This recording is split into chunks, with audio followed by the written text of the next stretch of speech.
Okay, we should be live now. Oh, stupid ad. Yeah, I'm live. We're going to be playing some Genshin today, like we did yesterday, but we are doing 5.6. We are doing Escoffier's story quest. And yeah.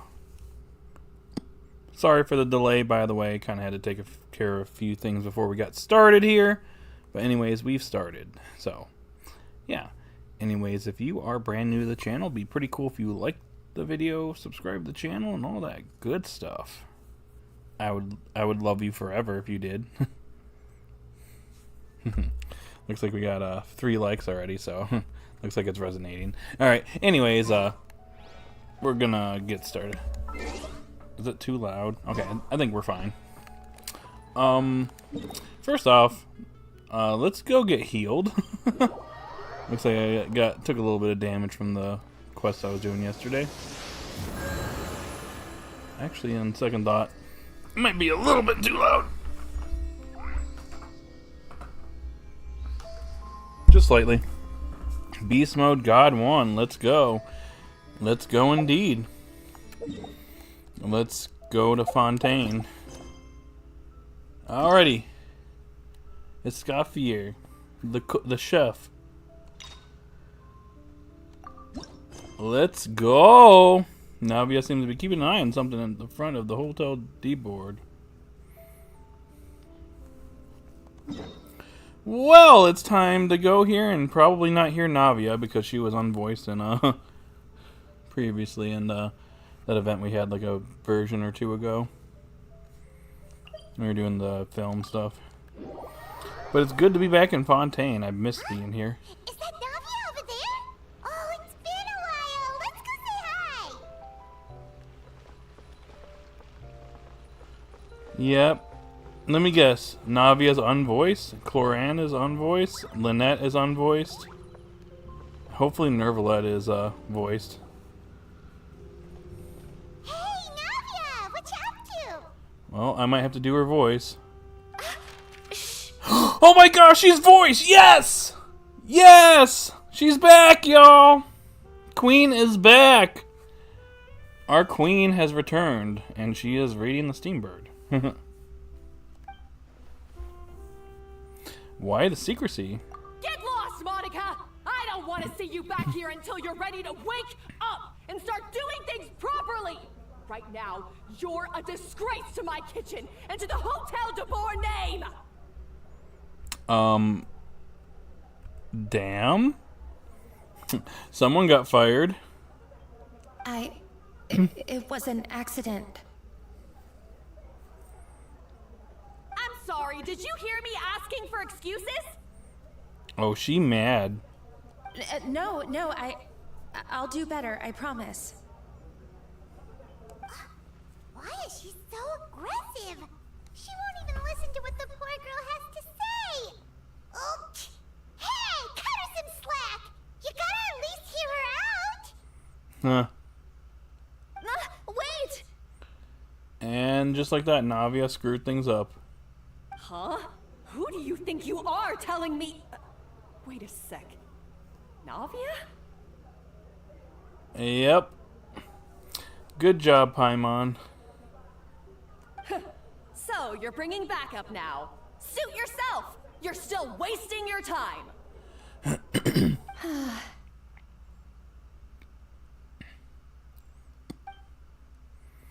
I'm just glad that Navia's voice. That's good. Savannah, is this how you always treat your staff? My staff is right. I'm the one in charge here now. And last time I checked, the Hotel de Boer doesn't take orders from the Spina di Rosula. Man, she's sassy. Of course. How you run your kitchen is none of our business.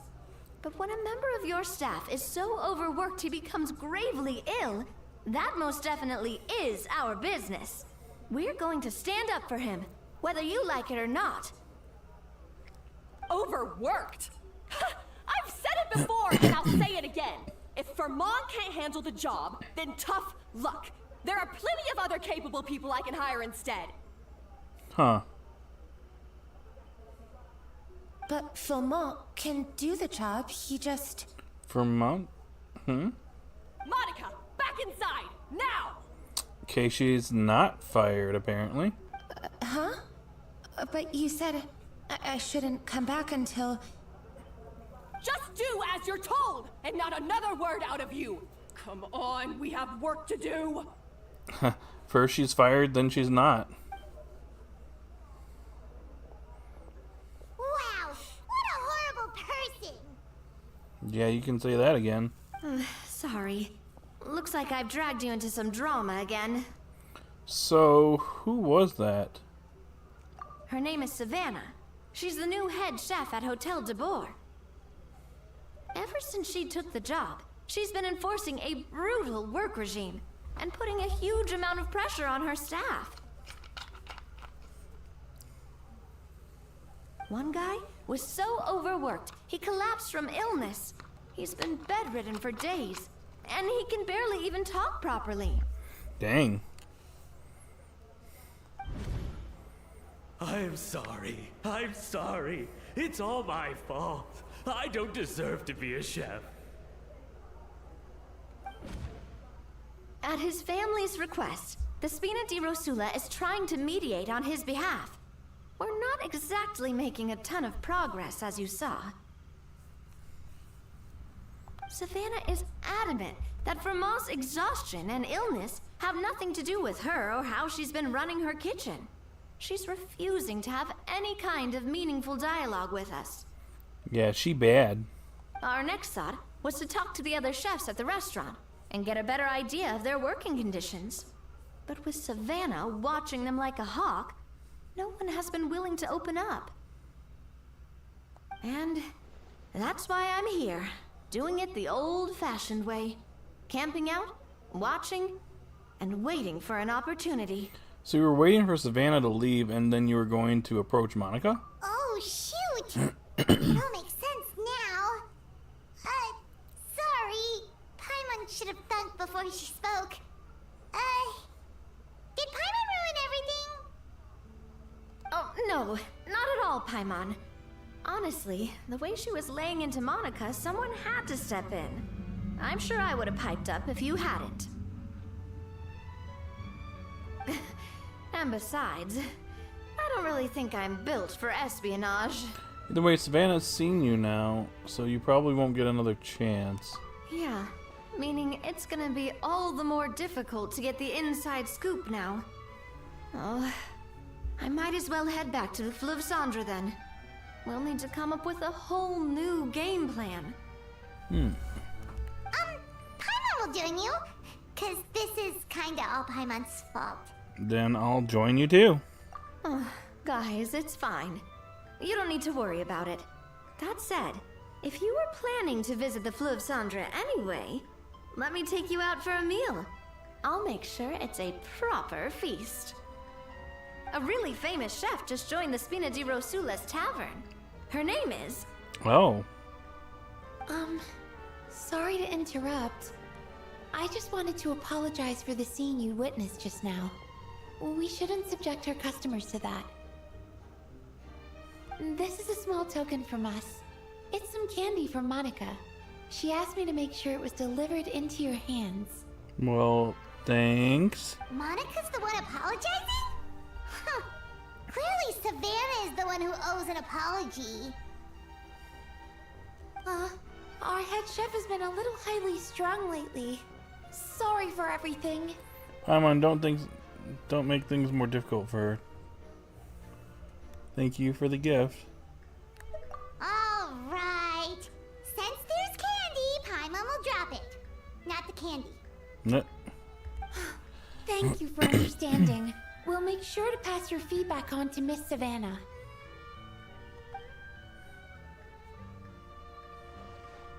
A little highly strung, huh?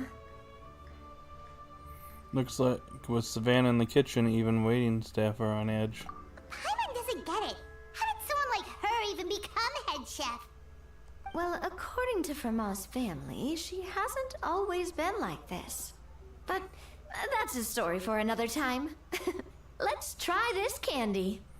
Oh yes, never underestimate Navia's affinity for sweets. Oh, Paimon totally gets it. Come on, dig in! Huh? Hold on, there's something written on the wrapper. Oh. Find Escoffier. Escoffier.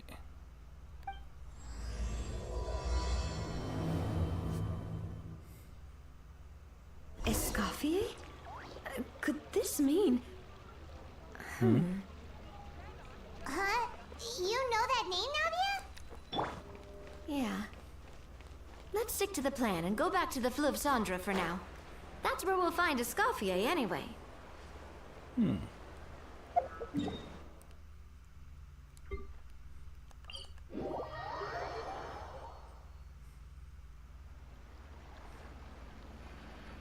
Down in the dumps again. So, who is this Escoffier anyway? Well, for starters, she used to be the head chef at the Hotel de Boer, before Savannah. Oh. She recreated the legendary Gâteau de Boer and restored the restaurant back to its former glory. Safe to say, she's the most renowned head chef in the Hotel de Boer's history, after the culinary genius Modeste himself. Gâteau de Boer? That's the super exclusive cake that they only sell a few slices a day, right? Wow. Why the heck would she let Savannah take her place? Well, apparently, the Hotel de Boer was reported for a safety incident. Someone claims that the kitchen was adding an illegal substance to their menu. Oh? But none of the chefs had any idea how it could have gotten into the food. In the end, Escoffier decided that as head chef, she should take responsibility. And she was sent to the Fortress of Meripede. Damn, she went to prison? The Fortress of Meripede? Oh, don't be so dramatic. It was probably just a formality. We got sent there just for eating someone else's cake. Well, you're right. The quantity of the substance they found was fairly minimal. Even the guards believed the whole thing was probably just an accident. Escoffier didn't have to stay in the fortress for long, but still, by the time she returned, the role of head chef had already passed to Savannah.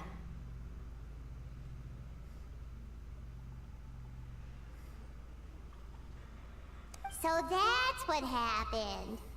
Paimon still thinks it's really unfair. Even though Escoffier is no longer head chef at the hotel, she's still well respected by the staff. So, I'm guessing what Monica wants is for us to convince Escoffier to try and negotiate with Savannah on the staff's behalf. Oh, Paimon gets it! Monica wants Escoffier to come back and kick Savannah out. It's simple. If the new head chef is stressing everyone out, then the solution is just get the old one back. Easier said than done, Paimon. Well, about that... You thought cream of mushroom soup was ready to serve after 3.5 minutes on the stove. Uh-oh, she's mad too. You'd have had more sense serving hot water with ice cubes. At least then, you wouldn't have wasted all this perfectly good cream and mushroom. What do you say, Hilaire? Uh-oh, she's just as bad as Savannah. I'm sorry, Cream. I'm sorry, Mushroom. Oh, she's even worse. As you can see, Escoffier is that kind of chef as well. Uh-oh. How has the Hotel de Boer made it this far? I'm at a loss for words. You have to leave it on the heat for long enough to allow those flavors the chance to come out. Don't be fooled by the aroma when the water first starts to boil. Got it? Yes, Chef. Then go back and do it again. The customers are still waiting. Remember where you went wrong and don't repeat the same mistake twice. Yes, chef. Now get out of here, kid. Huh?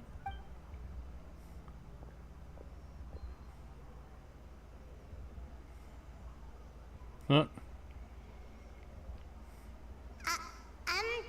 Excuse us, Nope. Waiting to be served? Sorry, we're pretty busy. I'm afraid you have to join the line. Oh, no, we're not here to eat. So you're not paying customers? Then I'm afraid the wait will be even longer. It's hard to talk to Escoffier when she's in the zone. Let's take a seat. We can catch up while we wait. I guess so.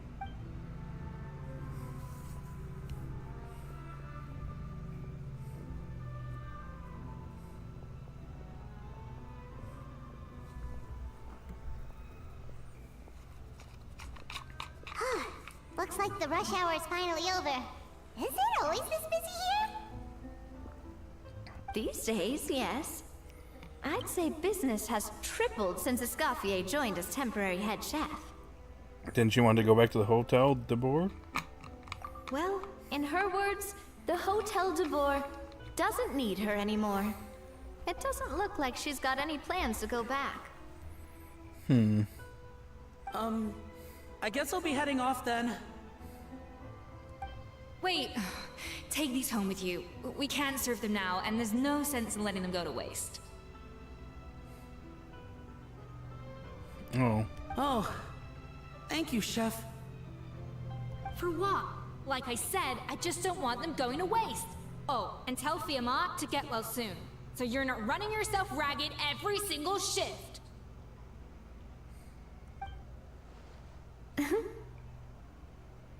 Oh, she finds it funny. Fiamma. That's the second time we've heard that name. Who is that again? You don't remember? Oh, hey, what's up, Devin, Chef Boyardee? He's the chef that fell ill from stress. Hilaire is his son. And with Mom stuck at home taking care of Dad, he decided to pick up some work to help pay the bills. Escoffier knows their situation, so she's been making some extra food every day for him to take home. Well, at least she has a nice side. Hey, I heard that, Navia. What? I've told you before, no one's making extra food. Hilaire is making blunders in the kitchen, and I can't serve his failed dishes, so he might as well take them home.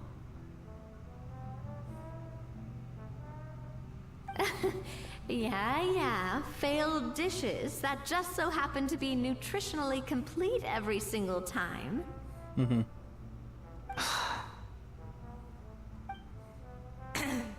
So you two must be the world-famous traveler and his companion, Paimon. Yes? Is there something I can help you with? Well, at least she knows who we are. Oh, so you know us already. I'll skip the introduction then. We're here to talk about Savannah. Since that kid is working with you, you must be aware of the situation with Savannah. Oh, I certainly am. The Spinas' headquarters are right next to the tavern. And I've lost count of the number of times Navi has come to pester me about it.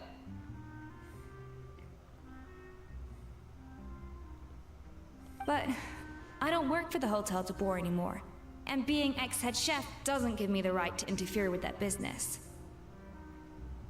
Besides, I'm the one who persuaded Savannah to take the job in the first place. What? Oh, well, that made this more complicated.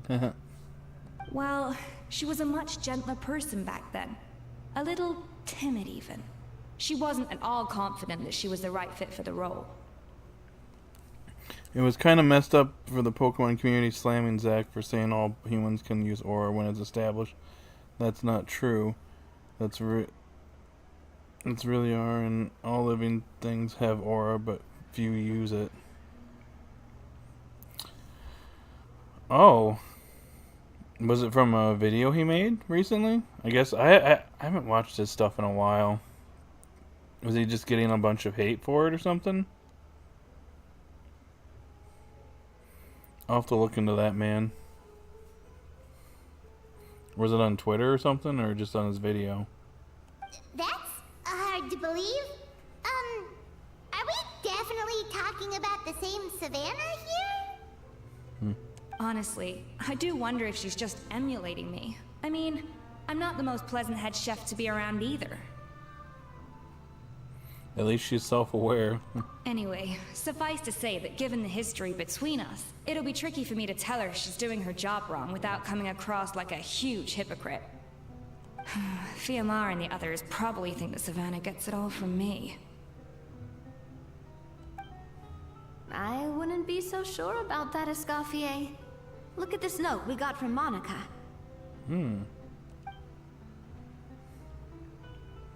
She mentioned me. Whatever shortcomings you feel you have, it looks like Monica still trusts you. As for the others, well, how can you know what they think unless you ask them? Monica. Plus, it's not like we're asking you to storm in there and raise hell.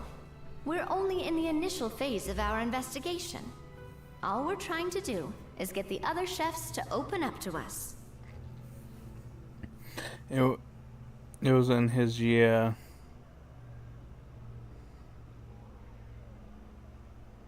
In his video?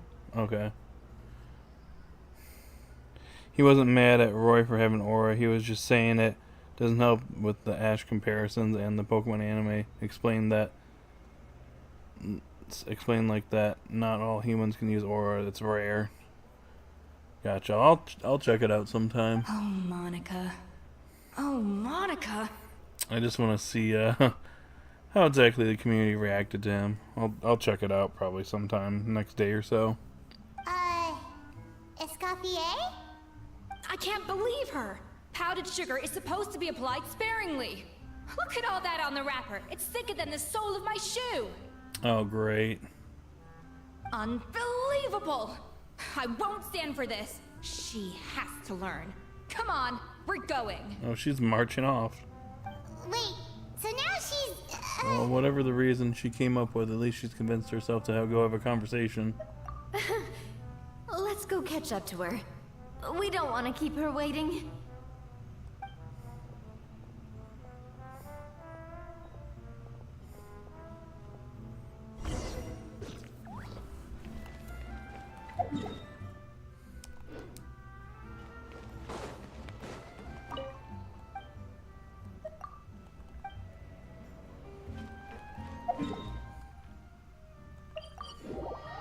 I think the movie explains that all Lucario can use aura, though.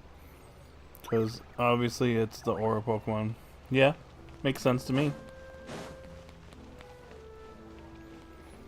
I haven't been in here in forever. Wait, she looks like... Is that a Escoffier?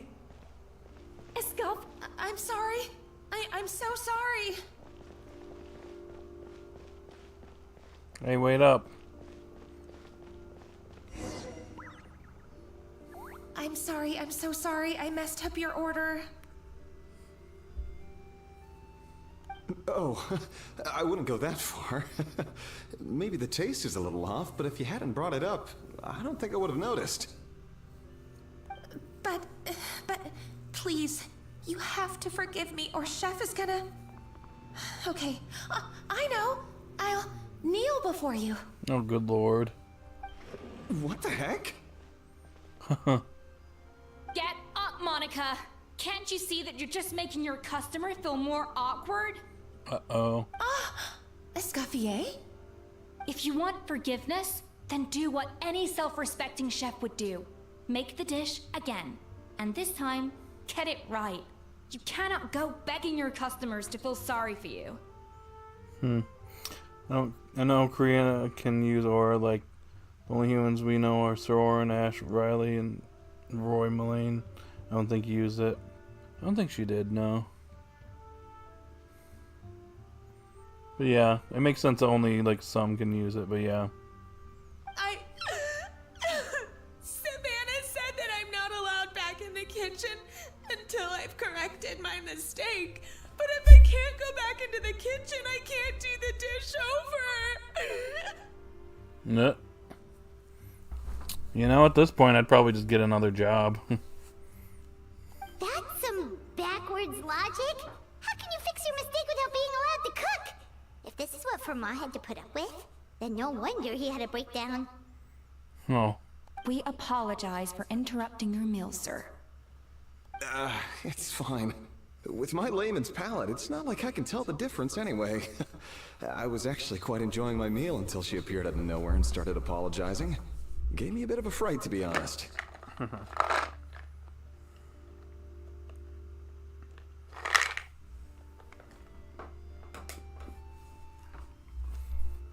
Oh, well, it's because Chef Savannah tasted a bit of the leftover soup from my pot and then threw me out of the kitchen. Gosh, that's pretty strict. Has she always been that way? I don't recall things being like this when Escoffier was head chef here. I gotta say, you're all looking a little worse for wear these days. Stop crying and we'll man up. No. Yeah, I think the VA is having a little bit too much fun. I mean, Escoffier was strict too, but I think the difference is that her criticism was more constructive, so you knew what you did wrong and how to improve, and we all knew that it came from a good place. Chef Escoffier was hard on us because she truly wanted us to reach her level.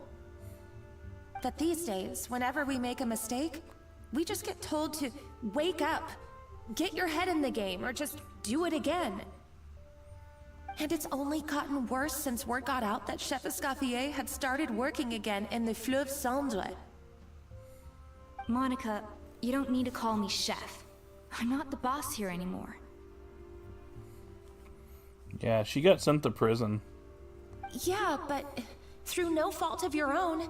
What happened back then, that wasn't on you, and all of us know that. That banquet was a huge event, and so many staff were involved every step of the way. With so many moving parts, there's no way of knowing how that Lumiline ended up in the food we served. Lumiline? What's that? A new drug from the Fontaine Research Institute, produced from an extract of the Lumitoile. Apparently it sharpens the senses, so they used it to treat people with impaired responses to stimuli. Interesting. Oh, yeah, I've heard about that. They found out you can use it as a flavor enhancer since it stimulates the taste buds. Makes things pretty addictive. They also found that overuse can have mood-altering effects, and even lead to nerve damage. So it quickly ended up on the guard's list of controlled substances. Unfortunately, however, some food products containing the additive had already made it to the market by the time the guards banned it from the restaurant industry. Man, the sun is setting. Why are you guys mowing your lawn next door? Everyone knows that in all likelihood, someone probably just purchased a batch of contaminated ingredients by mistake. But you took all the blame. We all know why. You just didn't want to see this turn into a place where tensions are constantly running high. Because everyone's suspicious of each other all the time. Oh, so it's like old school Coca-Cola? Pretty much. Technically, they have their own soft drink in this game. Fanta. It's pretty much soda. Pop. Whatever you want to call it. Doesn't really do much for you in game. It just gives off like a little effect. Definitely is setting. Yep. And now look at you. A fry chef in the Fleuve Cendre. What are you trying to say? Sure, the Spina's Tavern is no Hotel de Boer, but come on. It's not that bad, is it? It's a little slummy down there, don't you think? Oh, the Fleuve Cendre, you say? Great. That's where I'm dining from now on. Yep. And they just got a new customer. Monica, I'm very happy with my current job. And there's no changing the past. We just have to let bygones be bygones. Besides, at the end of the day, I was the head chef, regardless of whose mistake it was. Ultimately, the responsibility lay with me. If only Savannah was half the boss you were. I'm sorry? Do you have a problem with my conduct as head chef?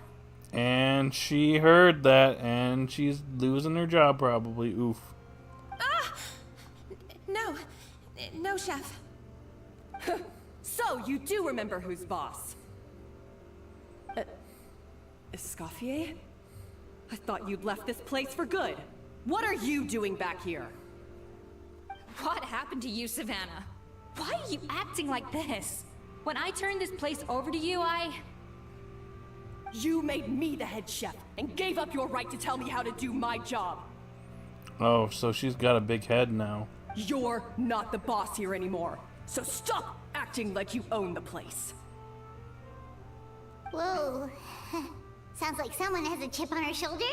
Maybe we should give them some space. Oh, Savannah! My God, have you grown a temper since I last saw you? Oh. Catfight. Have you put even half the amount of energy into improving your cooking skills, or are you still using the Pluie Lotus as an off-brand markup, thinking no one can tell the difference? That's none of your business! What happened to not storming in and raising hell? Ho ho! I was not expecting to see something this spicy as soon as Escoffier returned. Oh, look at this guy with his accent. Finally, someone with an accent in this game. Huh? Fan Asian? An actual French person. Aye, miladies. Might I make a humble suggestion? Given that we have ourselves a tete-a-tete between chefs at the Hôtel de Bord, I dare say it would be de rigueur to settle this the traditional way. The traditional way? And that is? The traditional way? That can only mean one thing. Sounds like we're in for a history lesson. That's right. I'm talking, of course, about the tradition established by Modeste himself. The cooking contest! And it just became day when he said that. According to legend, the founders of Hôtel de Bord, Modeste and Savelli, used this method to resolve all of their disputes. Everything from petty arguments over next week's menu to disagreements over the strategic direction of the restaurant. The cooking contest would decide who had the final say. It sounds like they had a lot of free time on their hands. Next Level Chef, I love that show. Yep, we're gonna get a cook-off. Technically, we did this already in game, though. That was in Xiangling's story quest from like way back when the game first came out. There was a little cook-off in that into that story quest. Ah, well, it might sound that way to us. But in fact, the cooking contest played an enormous role in motivating chefs to hone their skills, reaching new heights of excellence in the culinary arts. And indeed, the reintroduction of this institution in recent years has surely been instrumental in transforming the Hôtel de Bord into the top-ranking restaurant in Fontaine. Reintroduction? Someone brought it back? Who? I wonder who. Oh, I wonder who. Cough, cough, Escoffier. What say you, Escoffier? Surely you of all people won't back down from this challenge. It was you who put the rule in place, after all. Thought so. There's your answer, Paimon. Yep. Sure, I reinstated it, but I'm not a chef at Hôtel de Bord anymore. Isn't this bending the rules a little? I see no issue as long as both sides agree to the terms. We could simply treat it as an exhibition of sorts.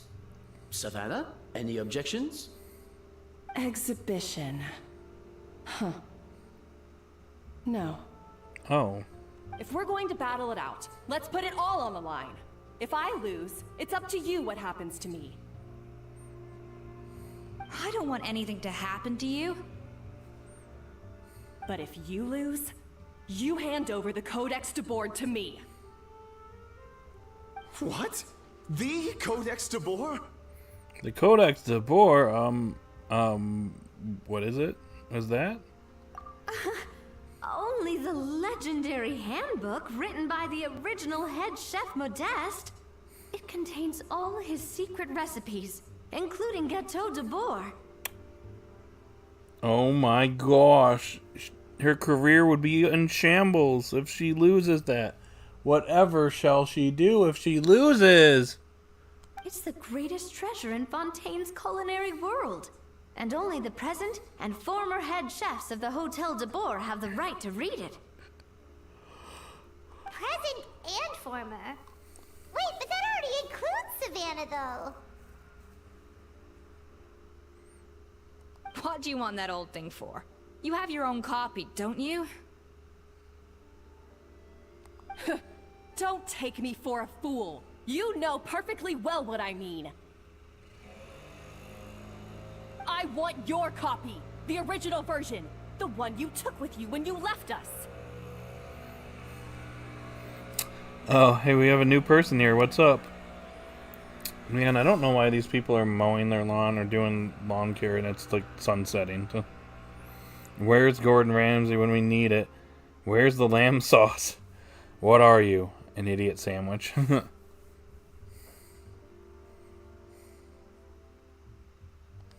I'm sorry, I must be missing something. You know, there's no difference between the original and the copy, right? They contain the exact same recipes. Stop trying to change the topic. What's wrong, Escoffier? Scared you're gonna lose to me? Or are you scared of me getting my hands on the original codex? Savannah, you may remember that we gave her the original as a parting gift, to thank Escoffier for her years of service. Asking for it back feels a little, Oh, I'm sure it won't be an issue, as long as both sides agree to the terms. Those were your words, weren't they? And as for the contest itself, let's make it a bake-off. Gâteau de Boer, per the recipe in the codex. Well, Escoffier, you against me.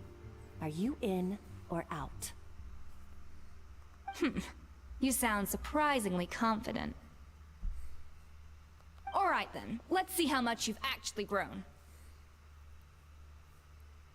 I hope you surprise me, Savannah. I'd hate to find out that all you've learned after this long is how to chew people's heads off. Believe me, I'll show you. Oh, she mad.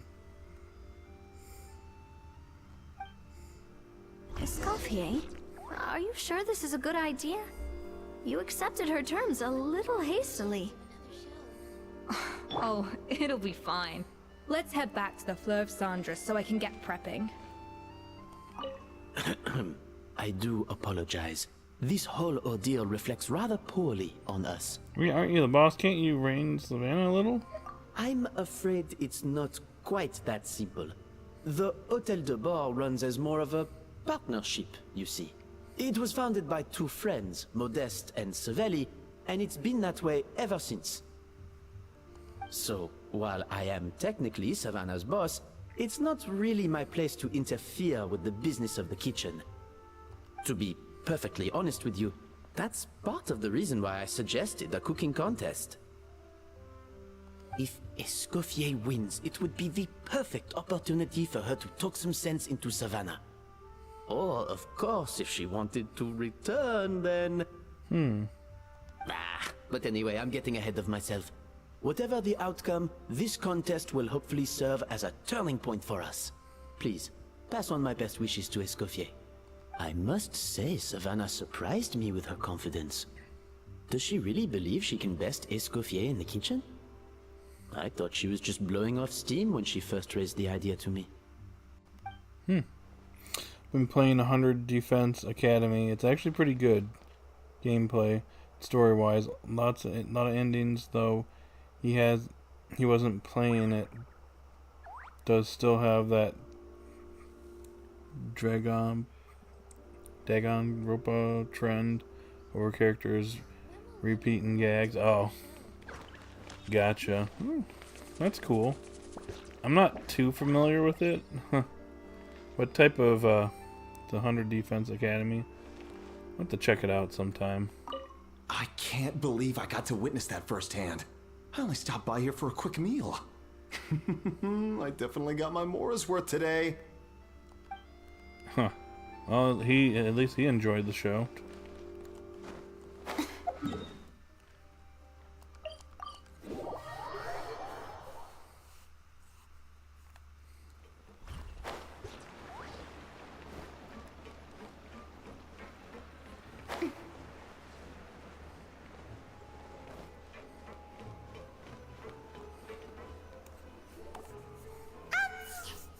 So, this whole bake-off thing kind of came out of nowhere. Was it really sensible to just go along with it?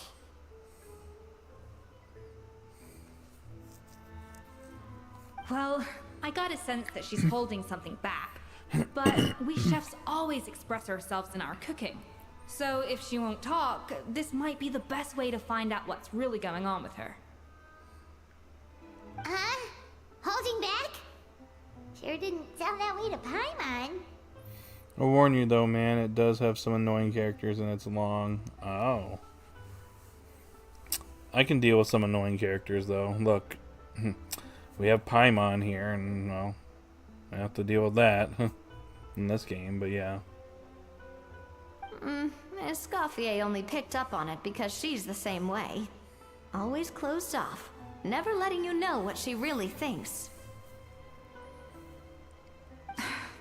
That's patently false, at least where your macarons are concerned. I've been nothing but truthful with you about the disgraceful amount of sugar you use. Oh, here we go. Where's her nose? Whose nose? Her Escoffier or Navia? I can see Escoffier's. Okay. Navia's a That's little bit. one case where you can keep your thoughts to yourself. So anyway, what's this Codex de Boer she's obsessed with? Oh, that? Well, it's not so much a recipe book as a diary of Modeste's adventures. Paimon. Back in the day, he and his good friend Savelli explored far That's a and good wide. question. Partly adventuring, partly looking for new ingredients and developing new recipes. Their creations had an enormous influence on the course of Fontaine cuisine, turning it into a much more vibrant and diverse scene. Well, when we get back to Paimon, we'll take a look and see if we can find that nose. For instance, legend has it that the original Gâteau de Boer was made using a special secret ingredient that Modeste discovered on one of his adventures. This makes me want to get ice cream. So rare was the ingredient that they could never make more than 16 slices of the cake per day. But everyone who tried it claimed that it was one of the most blissful and invigorating things they had ever tasted. Modeste and Savelli went on to found the original Hôtel de Boer, which catapulted them to stardom in Fontaine's culinary world. Especially Modeste. He was hailed as a once-in-a-generation genius, and over time, the recipes from his adventure log became known as the Codex de Boer.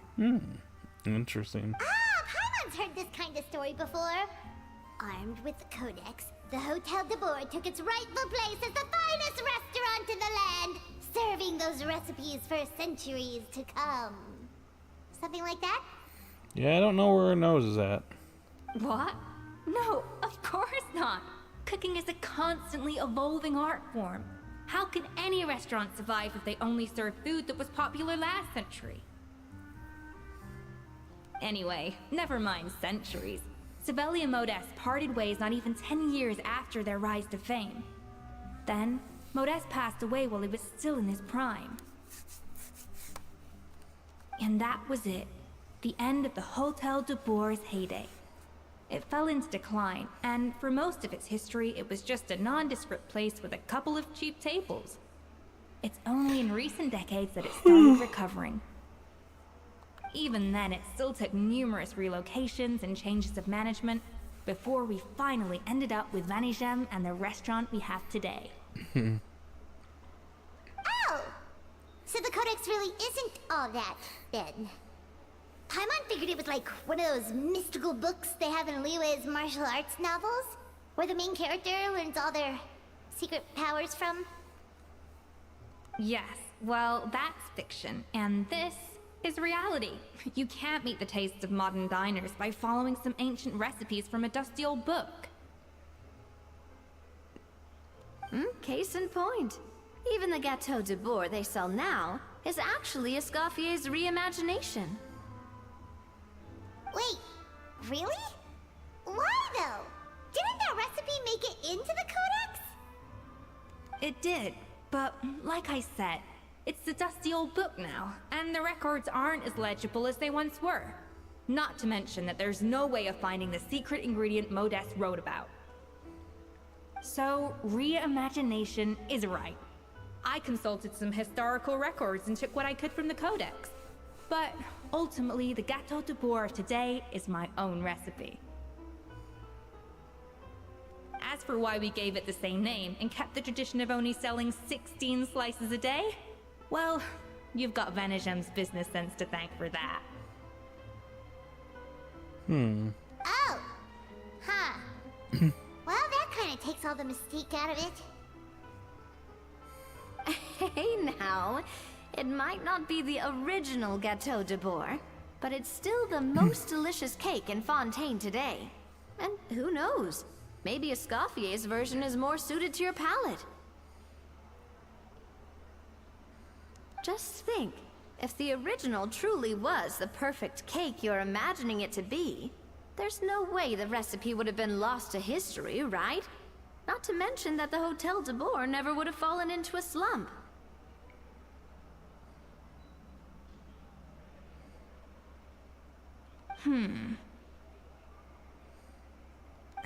Anyway, before I left my role as head chef, I made a copy of all the recipes from the codex, including my own improved versions, and turned them over to Savannah. So why is she so interested in the original copy? Could it be a symbolic thing? Like, whoever holds the original Codex de Bourg is the true head chef? Well, it was clearly precious enough to give to Escoffier as a parting gift. Meanwhile, Savannah only got a copy. Yeah, I was gonna say, what is the aim if she's already made improvements? Maybe from her point of view, it's like management doesn't truly see her as being worthy of the role. You think so? The only thing is, it was her suggestion to gift me the original in the first place. Well, a joint decision by her and Venegem. But still. What? Huh. Guess she's had a major change of heart since she became head chef. Yeesh. Who knows? We could speculate forever. Better to just let our Gato do the talking. What does that mean exactly? It means vesting her in this bake-off, and then getting her to explain herself, even if I have to beat it out of her with a spatula. You don't mince words. However much she's changed since we worked together, I believe that she still has her chef's pride. And if she respects the art, she'll respect the outcome of our contest. Well, I'm confident that you and your spatula can get justice for Froment. All you need to do now is win the contest. But that should be a breeze for you. Let's not get too ahead of ourselves. Gâteau de Bourg is very complicated to make. Usually, it takes 3 chefs working in tandem to cover everything. Now, if I had to push it, I could probably do the work of 3 chefs myself. But I'd prefer to play it safe if I can find a couple of assistants in time. Well, that's easy. The 3 of us are veterans in the kitchen. You just need to pick 2 of us. That way you can knock yourself out, huh? Of course. Well, I have heard the Traveler is an accomplished cook, as well as a warrior. But be warned, I will hold you to exceptionally high standards. Think you're up to the task? Bring it on. Oh, count me in too. I've spent weeks perfecting my macarons after your scathing review. Even if it means competing against the Traveler, so be it. I'll show you what I'm made of. Confident. I like it. Alright, let's start with some elementary mise en place. show me your knife skills.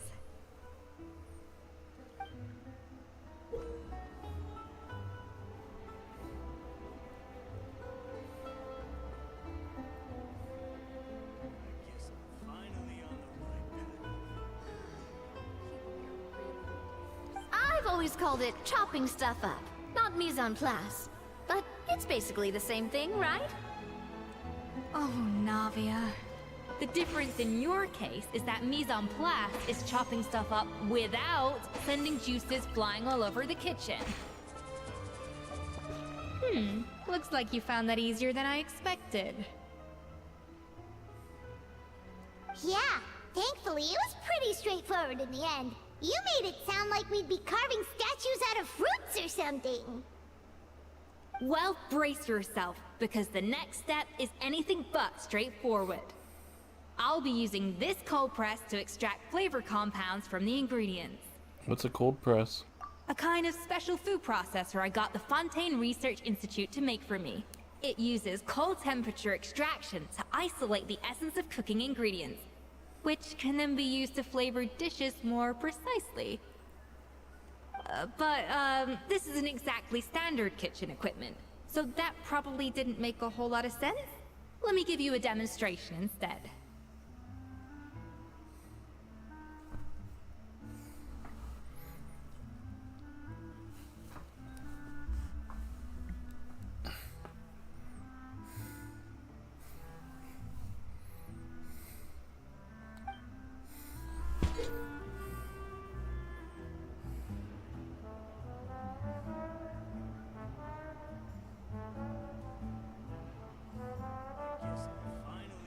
Custom-made equipment from the Fontaine Research Institute, huh?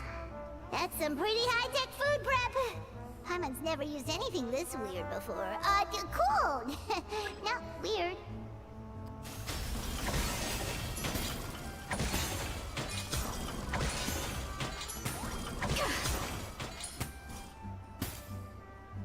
And done. These are the flavor compounds extracted from our ingredients. I processed all the fruit you chopped up earlier. Wow! Even the smell is so much more concentrated. What next? Do we add all this stuff in? Absolutely not! Throwing everything in at once will ruin the balance of flavors. We have to go slowly and carefully to calibrate the exact flavor we want. I'll demonstrate again. Now, watch closely.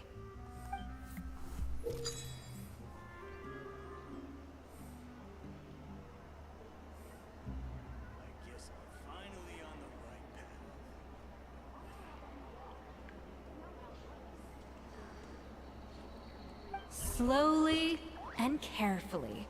Not a drop too much, and not a drop too little.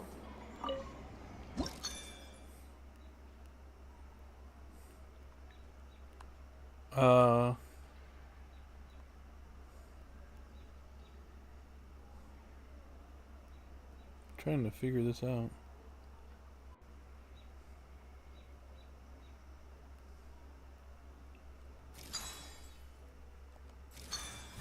There we go.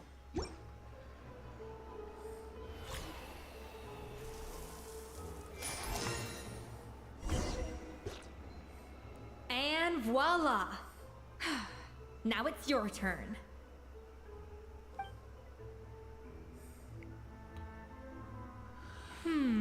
Not terrible.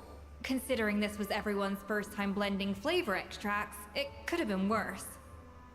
But the Traveler's work was surprisingly good. Are you sure you've never done this before? You got almost perfect results on your first try. Oh, thanks to my excellent teacher. I guess I was just treated like an I guess I treated it like an adventurous puzzle. That goes without saying. Still, credit where credit's due. You did well. Alright, now for the part I've been looking forward to. I want each of you to cook something from the Hotel de Bois' current menu. I'll judge your submissions and give you a final score. That's right. The true test of your cooking skills is the finished product. It'll be good practice for the contest itself. Now get to it. Chop chop!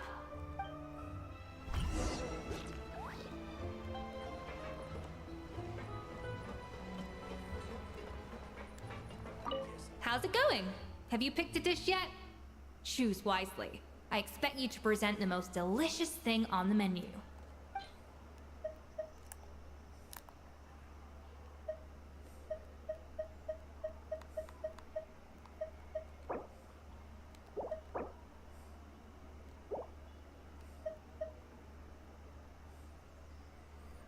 What do I choose?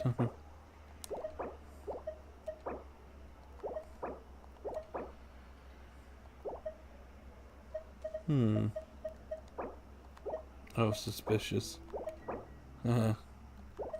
Submit that.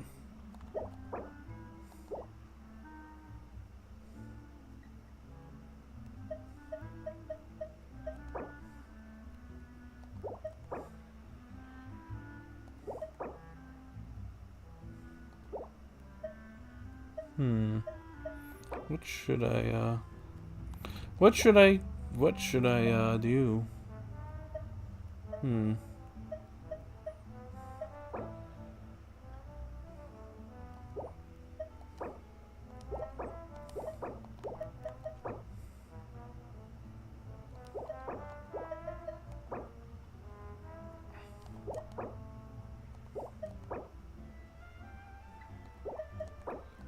Let's try this.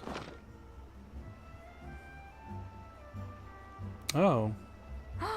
Look at that! With the grace of a snow-winged goose, as I like to say. Now, let the grating commence.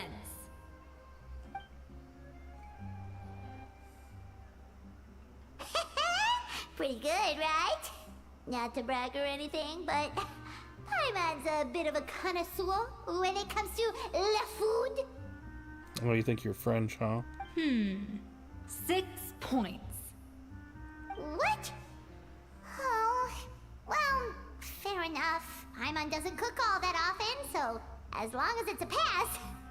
That's 6 out of 100. Oh. Here we go. You say you're a connoisseur, but it's quite clear from this dish that you have far more experience consuming food than creating it. By that logic, I suppose you think listening to Lady Farina on repeat every day would make you an opera singer. Aww. Yeah. Oh, me next, me next. I'll have you know that this batch of macarons has 2 whole tablespoons less sugar than my previous ones. So you went from 12 tablespoons to 10? Well, it's nice to know you actually measured it out. Because it tastes like you just threw in whatever was left in the jar. 6 points. Aww. Yikes, she's a harsh judge. Now to the final dish.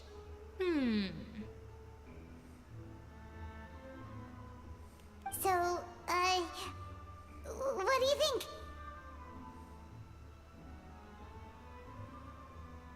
This is our last hope. 8 points. What? Darn, that's barely higher than what we got. Not exactly. The color is spot on. Beautiful aroma. Excellent presentation. Well. She's got a smile. Very weird smile, huh? I have to give this one 8 points out of 10. Maybe even 9 points. Oh, hello. Huh? How did you pull that off?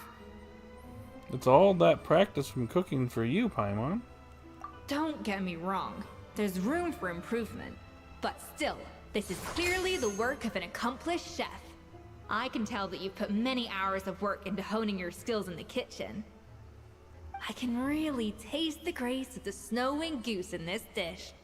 The traveler's journey, with all its trials, tribulations, and setbacks. Not to mention the frustrations of having a picky eater for a partner. Hey, you made that last part up! No way did you taste that! Well, it looks like I lost fair and square. I guess you'll be taking the Traveler as one of your assistants then? But if it takes 3 chefs, that still leaves 1 slot remaining. Maybe Paimon and Navia should keep practicing and see how it goes? Chef Escoffier. No, we got our 3rd chef. Oh, it's Hilaire! What brings you here? I heard the news about the cooking contest. You're doing Gâteau de Bois, right? I was just wondering if you needed any help.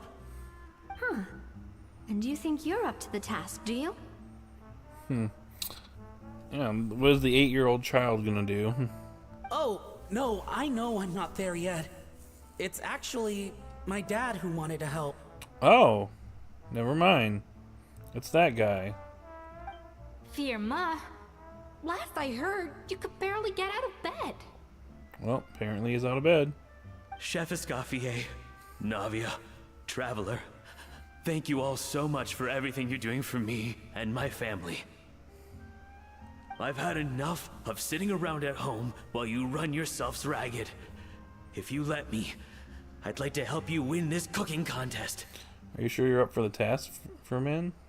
Yeah, I was gonna say the same thing. Don't you worry. I'll be fine. I'm feeling much better now. I'm sorry. I know I've been rather useless these past few days, but not anymore. The fact is, I'm a fine chef, despite recent events. I've proven myself in the Hotel de Bois kitchen, so if anyone's qualified to work under Chef Escoffier, it's me. I think. I hope so. Firma, have you even set foot in a kitchen since leaving Hotel de Bois? I have not. But I'm fully rested now. I know I can handle it. I'll prove it. Let me whip something up for you right now.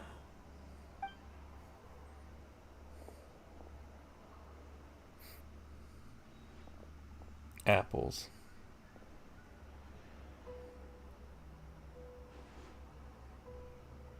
Huh? That's strange.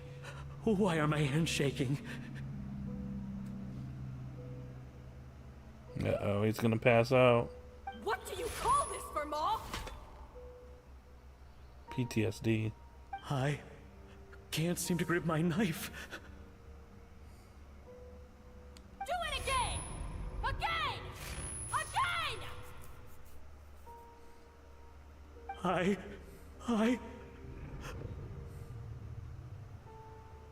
Hopeless. Get out of my kitchen yesterday. Yesterday. Come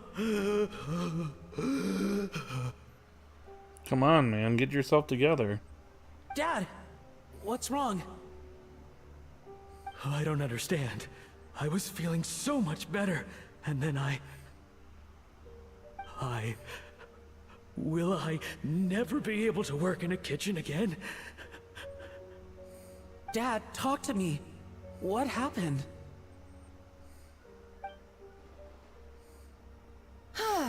I think the real issue here is not physical exhaustion, but psychological trauma. Oh boy.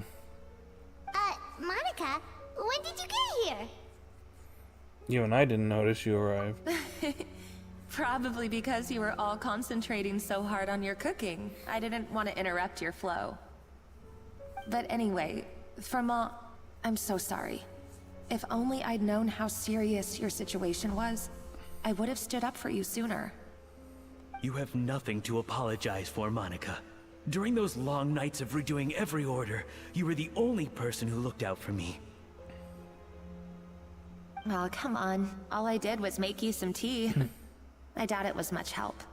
Savannah was so ruthless toward you. I probably should have brought you something stronger.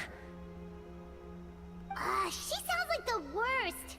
All right, another Savannah horror story. Let's hear it. She's been getting harsher and harsher on us ever since she heard about Escoffier's new role in the Fleuve Cendre. Seems like no matter what we make, she'll find something wrong with it. What is this? It looks like a dog's been at it. In the trash now!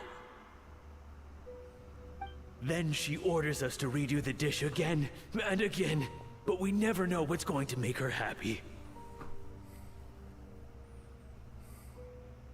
Do it again, do it again, do it again!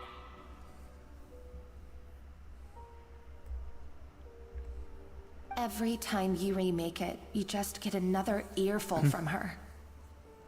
Either straighten yourself out or get out of my kitchen! So now, it seems like just picking up a kitchen utensil gives me flashbacks of her yelling at me. Come on, man. Man up. Oh man, that must be awful. The more I want to get it perfect, the more my hands shake, and the more scared I am of making another mistake.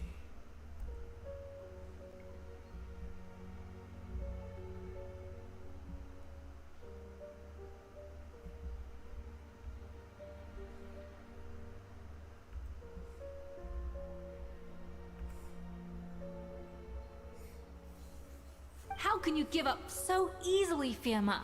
You weren't a quitter when you were working for me. And even under Savannah, you talk about working late into the night trying to perfect your dishes. That says to me that you still hadn't lost that determination to prove yourself. What changed? I don't know what's come over me. When I think back, I just remember feeling like my heart and my hands were growing heavier and heavier as the shift went on. Each time I had to redo a dish, my heart sank a little further. Maybe Savannah was right. Maybe I am just hopeless at this. Dad. And they lose. The end. I see. Well, it sounds like there are some deep issues at work here. Ones that won't be resolved by merely seeking compensation. I will win this contest, and after that, I encourage you to approach Savannah and talk this out. But what if you can't find another assistant in time? Clearly, I'm in no state to help out. You think being one person short will ruin my chances? Let's not forget, I taught you and her everything you know. Even if I had to go it alone, I would present the perfect gâteau. Oh, well, Paimon and Nadia will still keep practicing, just in case. And so will I. He's supposed to be like 8 or 9 or something like that. He's got a deep voice. Yeah! And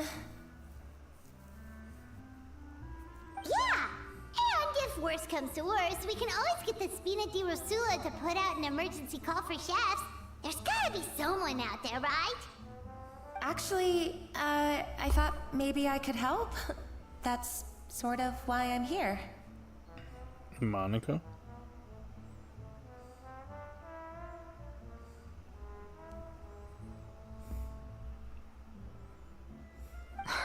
What? Why didn't you say so? I was going to, but then... well, this is the first chance I got. You do this for us? Thank you so much, Monica. Alright, fine by me. But aren't you still working for Savannah? Joining the other side seems like a guaranteed way to put your future employment in jeopardy. I know, but it's alright. I've made up my mind. With the way things are, I can't keep working for Savannah much longer anyway. Unless I want to become the next Firma. I'm done with sucking it up. It's time to try and turn things around. If this cooking contest can get Savannah to see the error of her ways, then I'm sure she'll forgive me for this. I hope you're right. Well, Paimon didn't think we'd be poaching from Savannah's staff to get our third person, but there you go. Anyway, Monica's a professional chef, so nothing could possibly go wrong now. Great! Then it's settled. And to congratulate you all on making the team, I propose a Spina-sponsored meal to celebrate. Spina sponsored? Wait, you mean I'm cooking? Net. Well, I promised the traveler a feast and a fleuve cendre. And I know how much you've been looking forward to it. Yeah! Feast, feast, feast! I can help cook. It'll be good practice for the contest. All right, if you insist, then prepare for some of the finest food of your lives.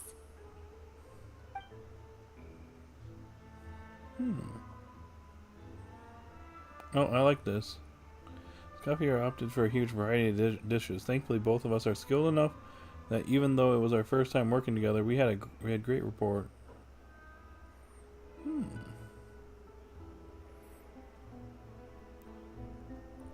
That's not a bad idea, actually. Wait, hold on. You need to finesse that further. She dished out plenty of praise and taught me an awful lot too. The time seemed to fly by. That was a dream come true. I never knew Fontainian cuisine could be this good. So, this is what Chef Escoffier is truly capable of. Good stuff.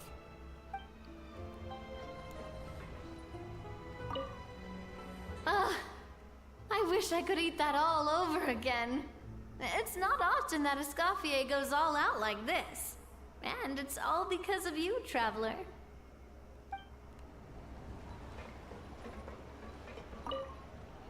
Wow. I don't know if I'll ever be able to cook as good as that. Where is Escoffier? Hello.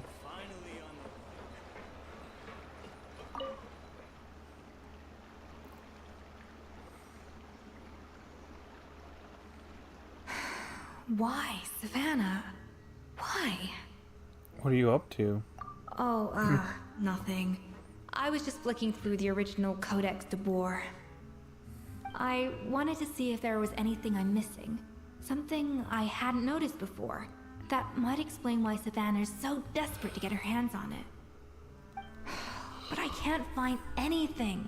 It's just some hastily scribbled recipes in between diary entries from Modest's adventuring phase.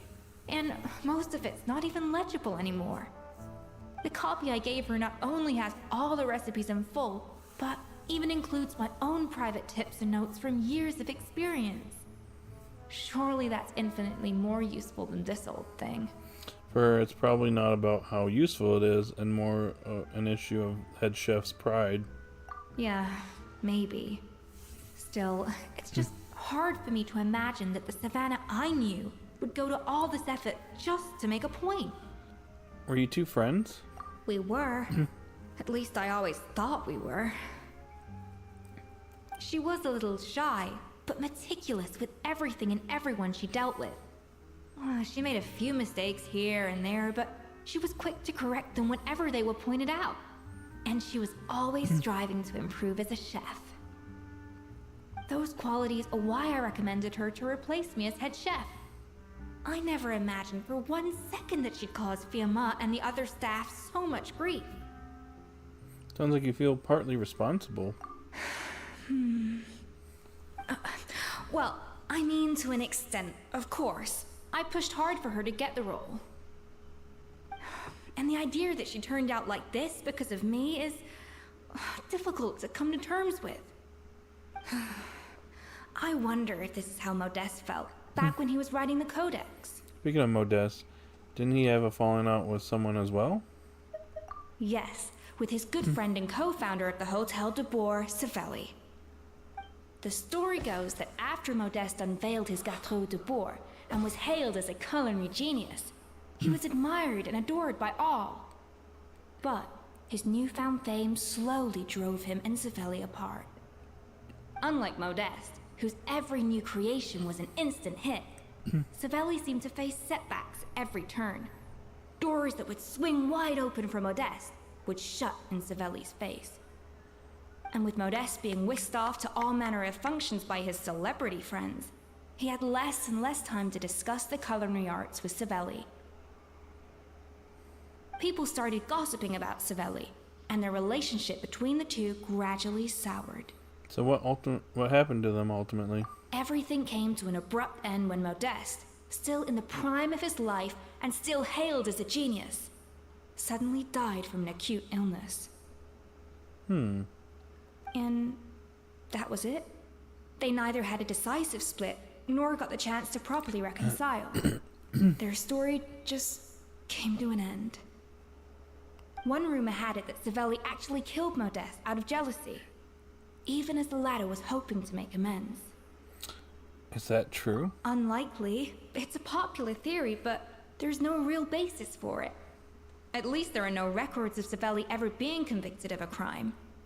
Still, beyond a point, there's no way of knowing what truly happened in the past. All we can do is try to make sure the present doesn't quite go as badly. And that's why I have to win this contest tomorrow. Then get the truth about everything that's been going on, even if it means cracking her open like a nut. With me on the team, there's no way we can lose. With you on the team, there's no way we can lose. Really? Well, I like the confidence. Don't let me down tomorrow, then. You better bring your A game.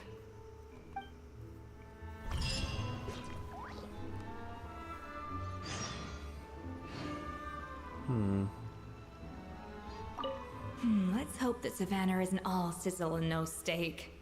After all the work we put in, it would kind of be a shame if tomorrow was a complete cakewalk.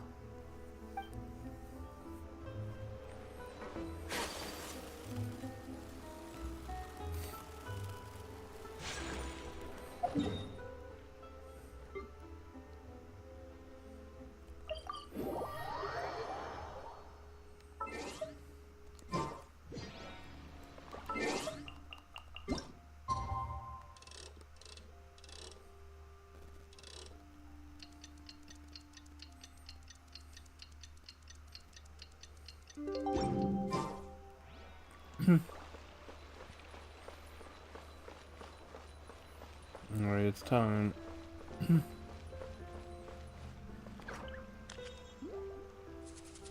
Take flight! Don't tell me I have to wait another day. Yep.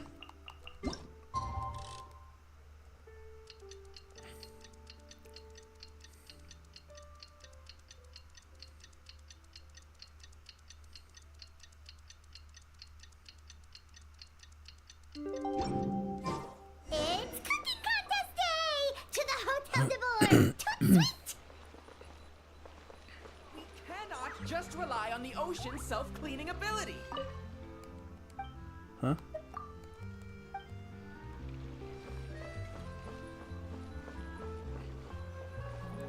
Oh, here we go. When we into a domain. Mesdames et messieurs, welcome one and all to the Hotel de Boer and to this most exciting of cooking contests. Savannah, I've brought the original copy of the codex you asked for. Monica? Don't be scared. In the interests of fairness, this contest will be conducted in a double-blind format. Once the dishes are complete, they will be sent to the back of the kitchen where they'll each receive a label. The labels will be placed out of sight underneath the plates, only to be revealed after the judges have sampled them and reached a final verdict. This is to ensure that no one will know which dish is made by which contestant. As one of the judges, I promise to be fair and impartial. She has an accent. When my meal got interrupted yesterday, I never thought this is how they'd make it up to me. Getting a seat on the judging panel is a pretty sweet deal. Man, this guy's really having a good time, isn't he? Both contestants have taken their positions. Then, without further ado, let the Hotel de Boer cooking contest commence!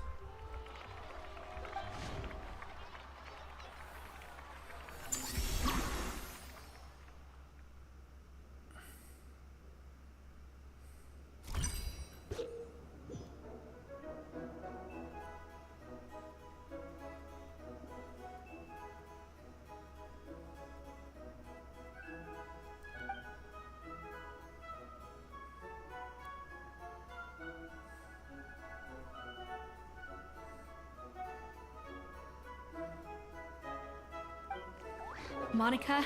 Traveler, it's go time. Let's do this. Alphonse, Gaspard, get to work. Do not disappoint me. Even the best chef in the world can't flavor their food without prepping the flavoring, right? Looks like our two head chefs are raring to go. Like an oven on full blast, this competition is quickly heating up. Ja. Yeah.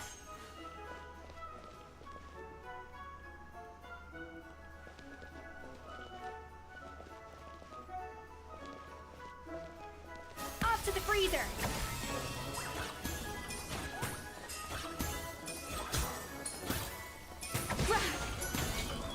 That should be enough flavoring. Now hurry up and balance the flavors.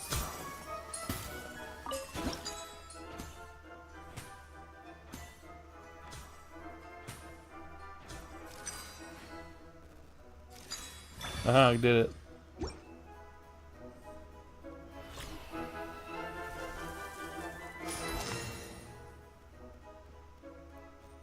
Boink.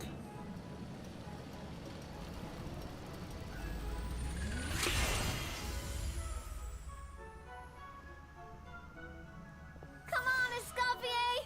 Come on, traveler! Let's see.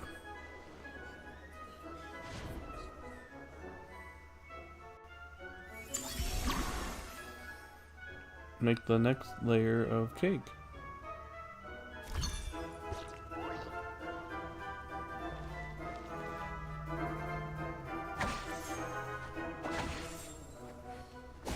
Yeah!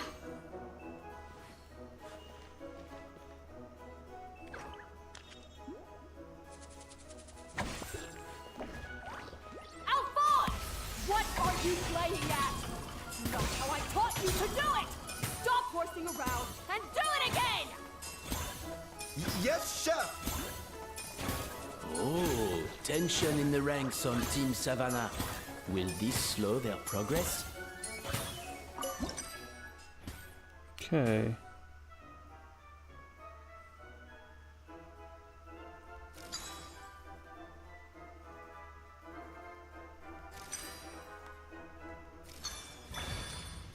Boink.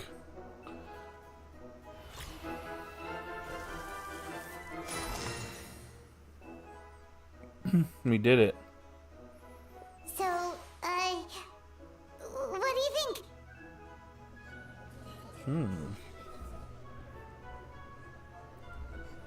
So far, so good.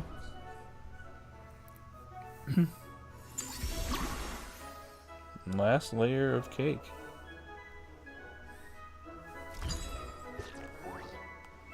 Uh-oh.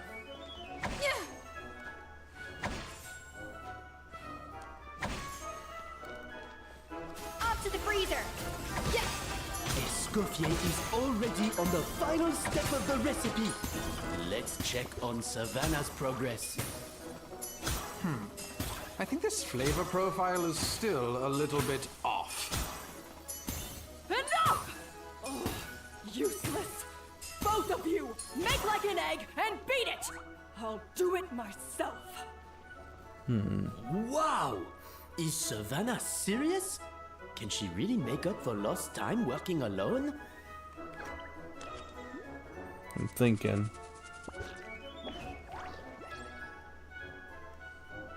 Even the most unassuming ingredients can produce astounding flavor. A little amuse-bouche. Okay. I think. I'm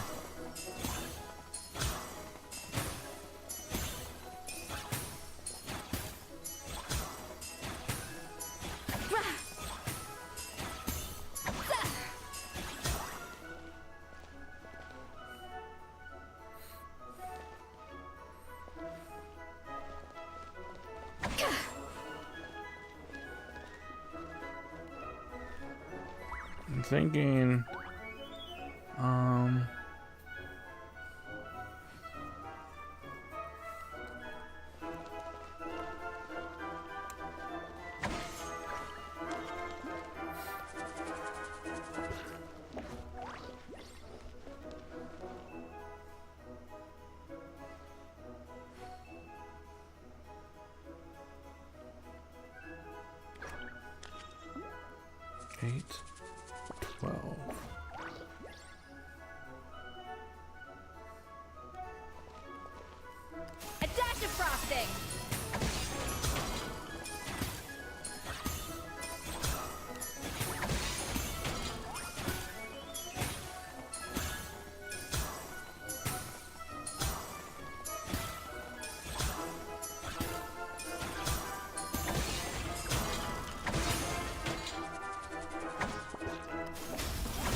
try this.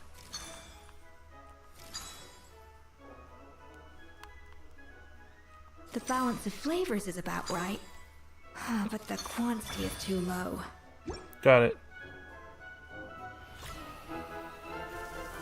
Took a minute.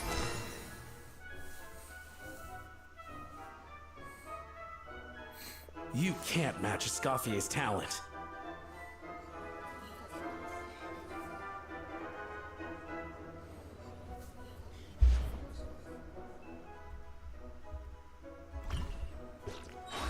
I present to you Gâteau de Bourg. Alright, ready? 3, 2, 1! Pinnacle of excellence!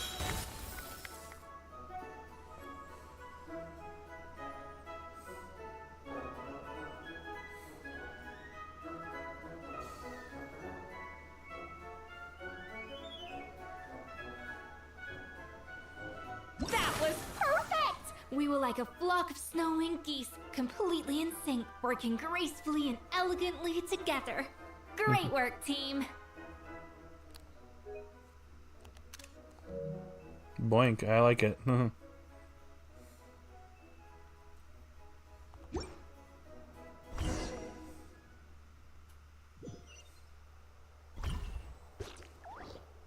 Time's up!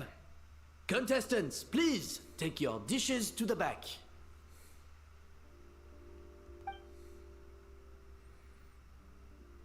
Oh, I like it. Huh. That guy was right. You really can't tell whose is whose just by looking at them. We both made the same dish after all. For all her flaws, Savannah's a talented chef who earned my recommendation for good reason. She wouldn't screw up something as elementary as the cake's appearance.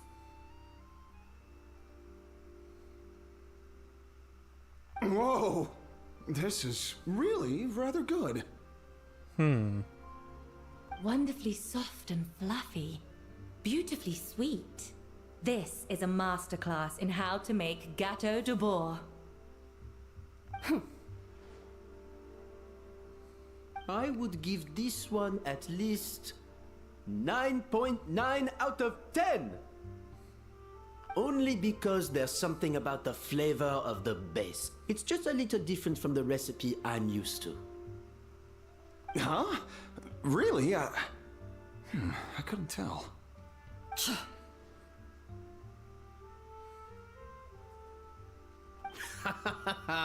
All right, on to gâteau number 2. I haven't had a single bite and already this aroma is a delight to the senses. I have a feeling that this gâteau will be a gâteau for the ages. How exciting! I'm gonna dig in.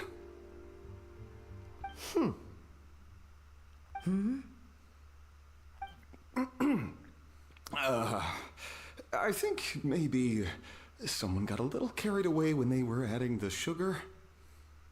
Not just the sugar, it's the flavors too. This is all over the place. Who made this? It appears the decision is unanimous. This gâteau is far below the standard we would expect. And Paimon thought this might actually be close. Turns out she can't bake to save her life. Maybe it's because of poor teamwork. She spent half the time just berating her staff. Something's not right here. Savannah may not be perfect, but no way is she this sloppy. I can now declare that the creator of the first gâteau has won this cooking contest. Now, all that remains is to turn the plate over and reveal the chef's name underneath. What? It's Savannah? No! That's impossible!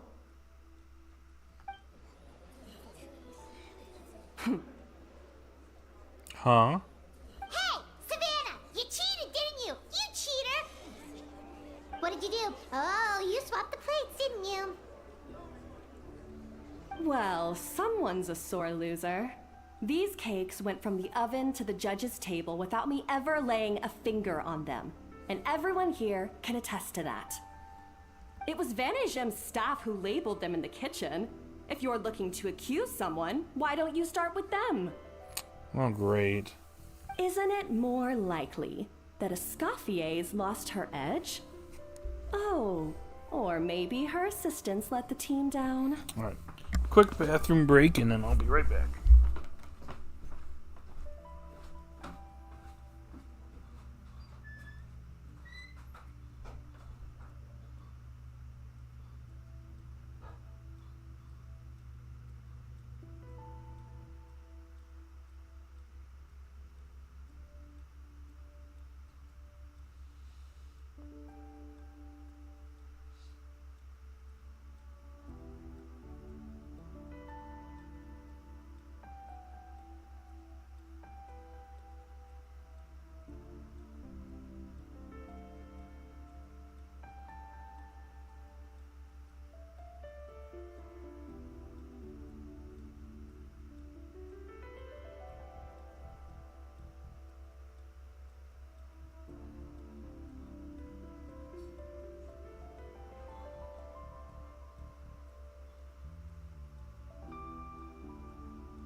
Alright.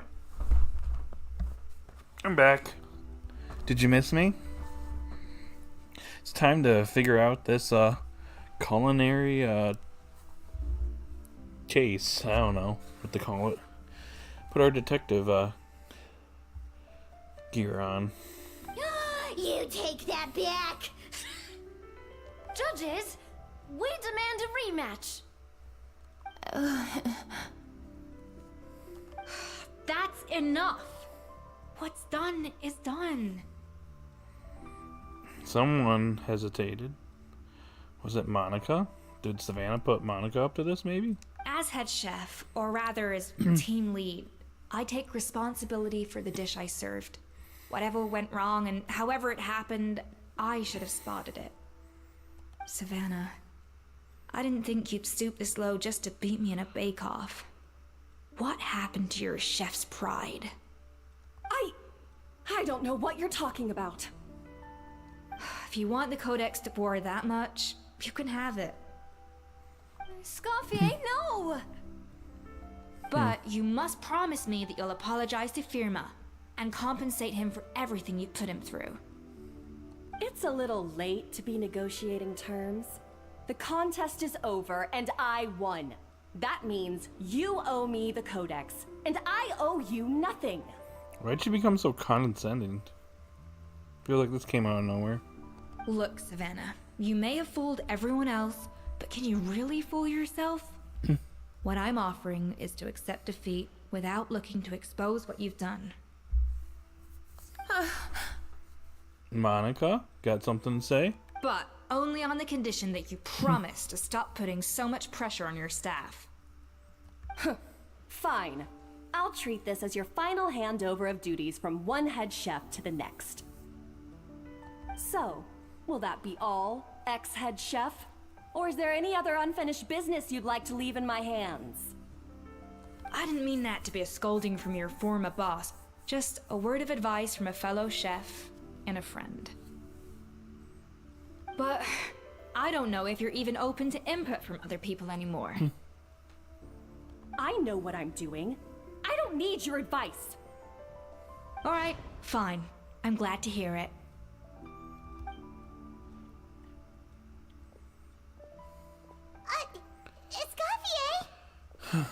Escoffier! The Codex de Boer! Finally. Now, at long last, I will succeed. Excuse me, what? Escoffier, how could you let her get away with this? Yeah! The Codex is a souvenir of your time here! Doesn't that mean anything to you? It's all right. It was just a bake-off, not the end of the world. I'm already over it. Besides, it's not all bad. She agreed to compensate Firma. That's mission accomplished for the Spina. Honestly, if I'd have known that giving her the Codex would solve everything, I'd have just done that in the first place. I mean, why bother with the whole cooking contest? It's such a waste of time and energy. Well, Escoffier. Privately, I'm sure she's devastated, but what's done is done. No. No! This doesn't make any sense! Huh? That's it? No secrets, no nothing? I don't believe it! This can't be happening. What? Oh, Chef Savannah! Savannah?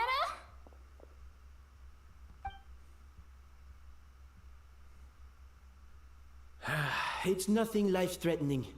Just a lot of pent-up stress and exhaustion. Oh, I knew it. Pent-up stress? The truth is, however hard she might be on the rest of us, the person she puts the most pressure on is herself. Yes, there are nights when she makes us redo things over and over into the wee hours. But for her, it's every night. She'll hide herself away in the kitchen, working on new techniques and recipes, and only realize how long she's been at it when we come to work the following morning. But why? Why would she do that? Our best guess is, she doesn't want to be seen as less of a chef than Escoffier. And there it is. Even so, that's no excuse for taking her anger out on the rest of you. Yeah, and it's definitely no excuse for cheating in the cooking contest. Huh, about that, we honestly have no idea how she did it.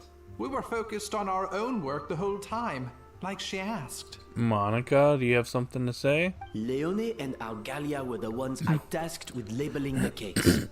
I've already spoken to them both. They're at a loss to explain it too. Not to worry. Come on, join me downstairs. I'll interrogate the guilty gâteau myself.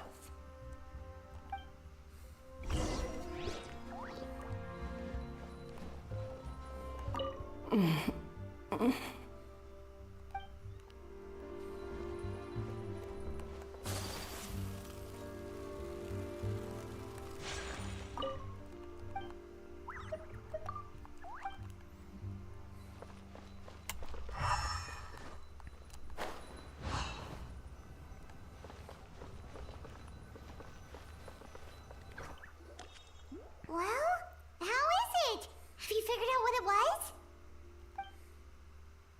Oh, this is aggravated assault on my palate. I'd rather eat wet cement than this. Oh. Is it really that bad?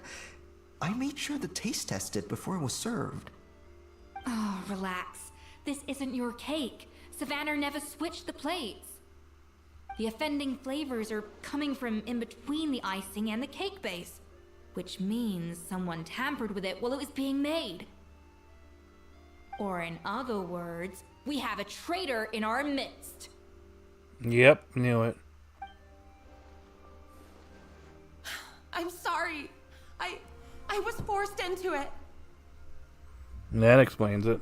It was Chef Savannah. She said if I didn't cooperate, she would... Great. Calm down, Monica. I've already accepted defeat. And if I wanted retribution, I would have brought this up when the results were announced.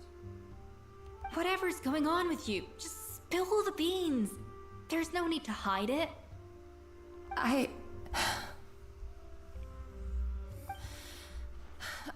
was the one who caused the food safety incident that one time.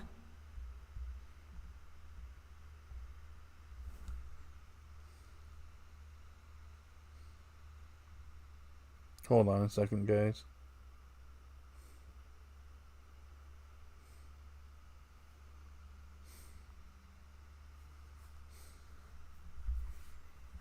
Food safety. Wait, you mean the Lumaline incident? So you procured the contaminated ingredients? What?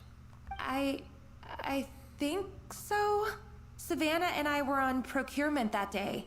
I didn't check everything as well as I should have, and so I let contaminated ingredients make it into the kitchen. But I swear I didn't do it on purpose. I had no idea there was an issue with them, and I didn't know it would end up with Escoffier going to jail. But the last thing I expected was for Savannah to use it as leverage to blackmail me with... This is crazy! So Savannah pressured you into sabotaging Escoffier's cake by threatening to expose your secret if you didn't? I know, it's terrible. I'm so sorry. I was so scared. The thought of Chef Escoffier finding out that I put her in jail, it made me freeze up with fear. I thought Escoffier would hate my guts if she ever found out, and yet somehow that's ended up in me doing something even worse. Gosh. Seriously? All this fuss over a little slip-up? Huh? Firstly, it's not like I got a life sentence. I did my stint at the fortress and now I'm out. And secondly, I had my own reasons for leaving the Hotel de Boer. This wasn't the only factor. So you don't need to feel ashamed or frightened or anything like that. Any more than you need to add butter when you're pan-searing foie gras. You mean... you forgive me? Oh, well, I'm not saying you don't have to take responsibility for your mistakes. You should tell Vanagem to mark down your performance for the past few months. Then do some digging and find out exactly where those contaminated ingredients came from. Sure, you've made mistakes, but now's the time to fix them. Understood? Understood. Good. Now, back to Savannah.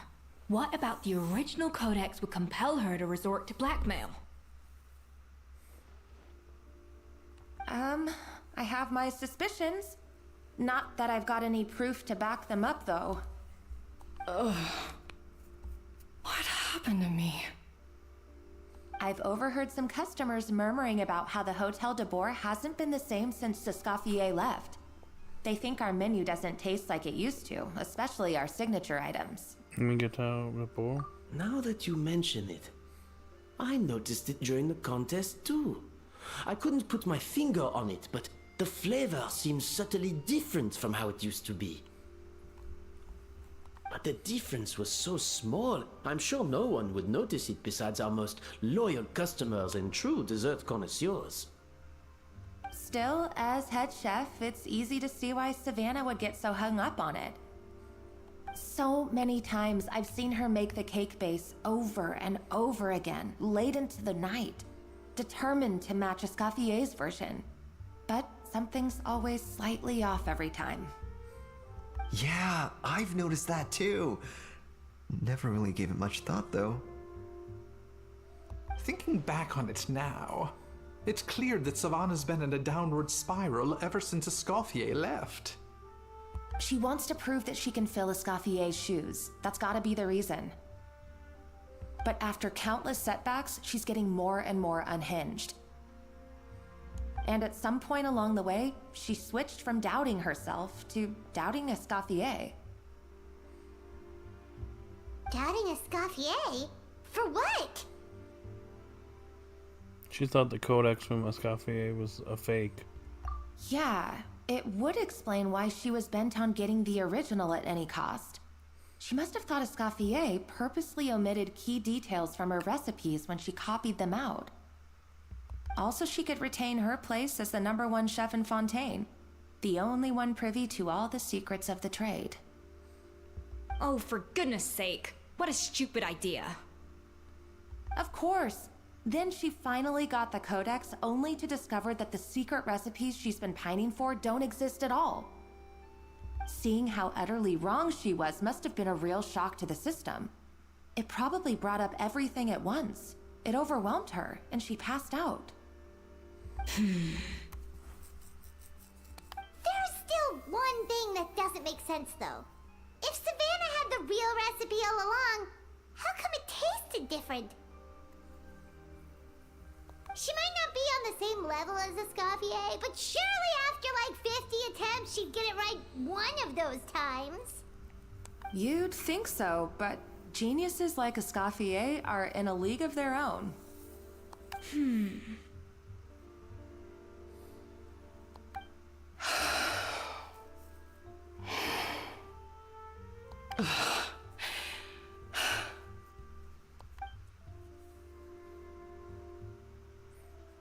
New head chef, you say? What's her name? I don't think I've heard of her before. I wonder, can the Hotel de Boer keep its edge without Escoffier at the helm?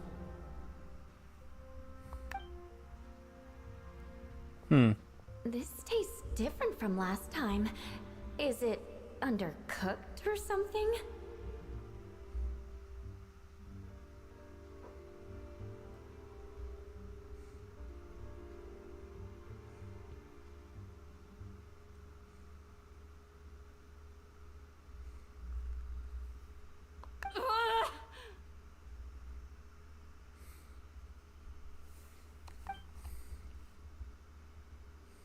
Get your hands on the codex no matter what it takes. Take this. It's a copy of the Codex de Boer. From now on, you will be its keeper. Don't listen to the doubters. If I say you can do it, then you can do it. Even if you don't believe in yourself, at least believe in me. Hey, did you hear me? Once I'm gone, the restaurant is all yours.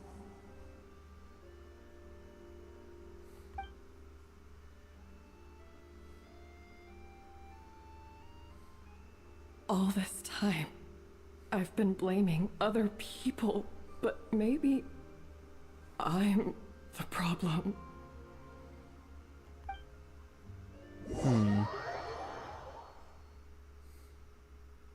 I sincerely apologize for putting everyone out. Savannah's awake now, but I don't think she's ready to speak to anyone yet. Let's give her the day to calm down. I'm sure you'll have the chance to talk everything out tomorrow. In that case, I'll go and update Verma and his family. I wonder what he'll make of all this. So, we'll come back tomorrow then. Sure, let's go. That was a long day. I think I've earned myself a sweet treat when I get back home. Oh, nice! Macarons? Or are you gonna switch it up this time?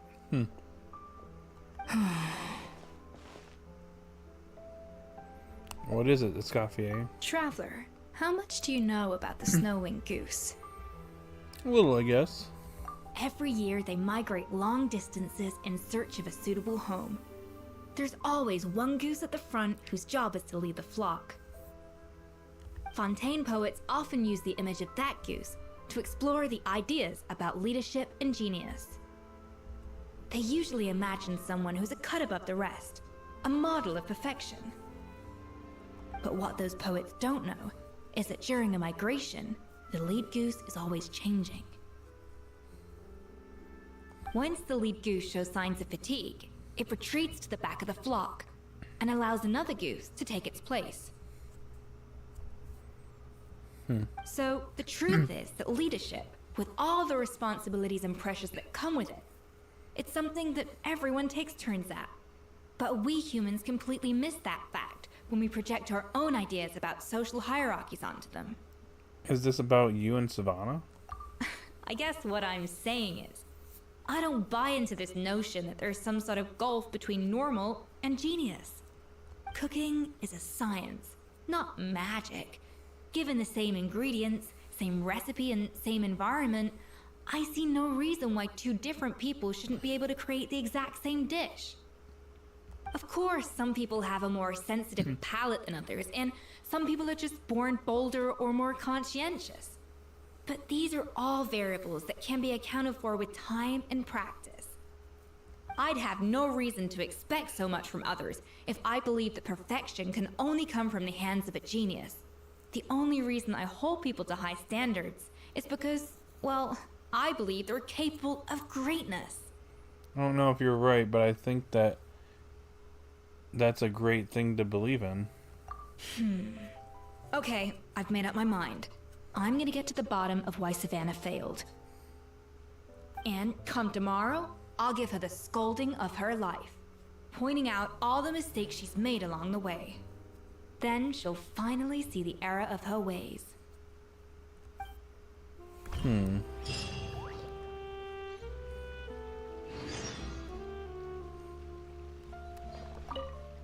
Thank you for your words of encouragement. I'm gonna head to the Hotel de Boer and spend the night investigating. I guess I'll see you tomorrow. Genius? Calling someone a genius is just another way of saying I'm too lazy to figure out how I need to improve. It's a defeatist attitude and I won't stand for it.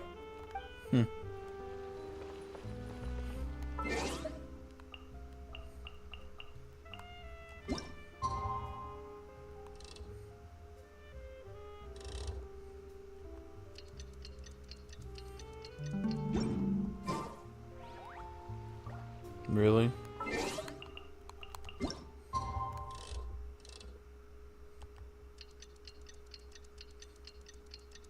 And she stood there all night.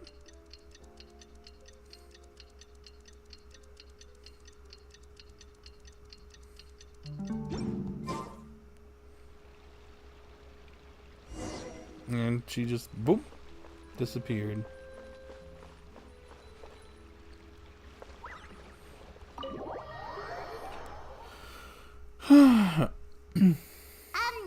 Why are we here so early? Our meeting with Van Gem isn't for a while. We're check on Escoffier. Check on her? Why? What happened? That's what happened. Oh no. Escoffier, are you alright?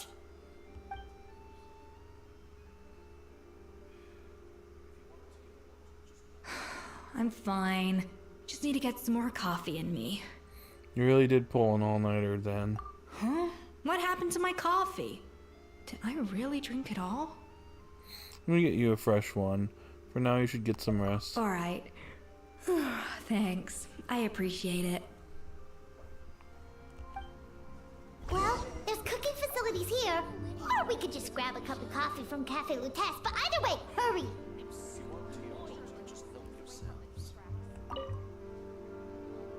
Coffee. Need coffee.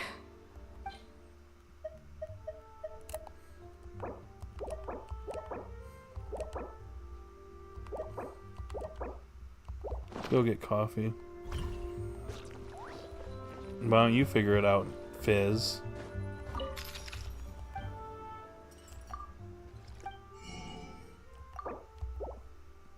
Oh hey, new recipes.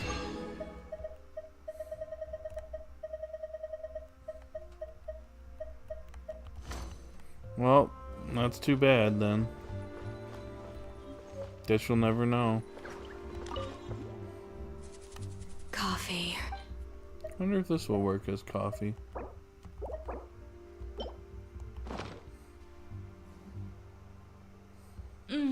Strong, bitter coffee beans, transformed through expert brewing and balanced perfectly with rich, creamy steamed milk. Wonderful. No, she's awake. I feel much better now. Thank you so much, Traveler in Paimon. Glad to hear it, but make sure to catch up in your sleep when you get the chance.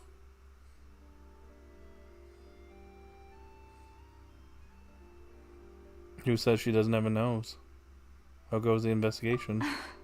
I think I figured out where the problem lies. Honestly, it's ridiculous. I don't know whether to laugh or cry. Wait, what investigation? What are you guys talking about? I'll save it for when everyone else gets here. It's so stupidly small. I can't believe it's caused so much drama. Well, keep looking. Yet, look at this kitchen. Seems like you had your own share of failed experiments last night. Yes, except my failures were stepping stones to success. Escoffier, have you seen Savannah? Huh? No, not since yesterday. Why? What's wrong? After seeing her home yesterday, we were all a little concerned about how she was doing. So, I dropped by her place early this morning to check on her. Only to find an empty house with the doors wide open.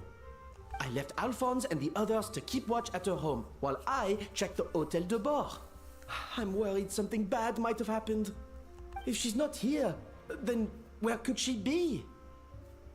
Boss, Escoffier, bad news. What now? Alphonse? You're supposed to be keeping watch at Savannah's house. We were, but then, just after you left, we found this stuff in her house. Oh, looks like a map with a bunch of random places circled. What does it mean? Wait a second. This feels familiar. I'm sure these places are all connected somehow. Of course, from the Codex. They're all places that Modeste explored on his adventures. Modeste, the founder of the hotel? Yeah, but I don't understand. The adventure logs in the Codex are too fragmented to be of any use. How come this map shows all the missing details? The Codex de Bord? Then, this place marked in red out at sea. Could that be the fabled birthplace of Gâteau de Bord? Seriously? So now she set her sights on finding the original recipe and beating Escoffier that way? Gee, Savannah. Anything to overcome a Gâteau plateau, huh? Ugh, idiot. Does she have a death wish? Those ruins are thousands of years old. Great. Hold on. There's more. Besides the map, we also found these letters. Oh, what?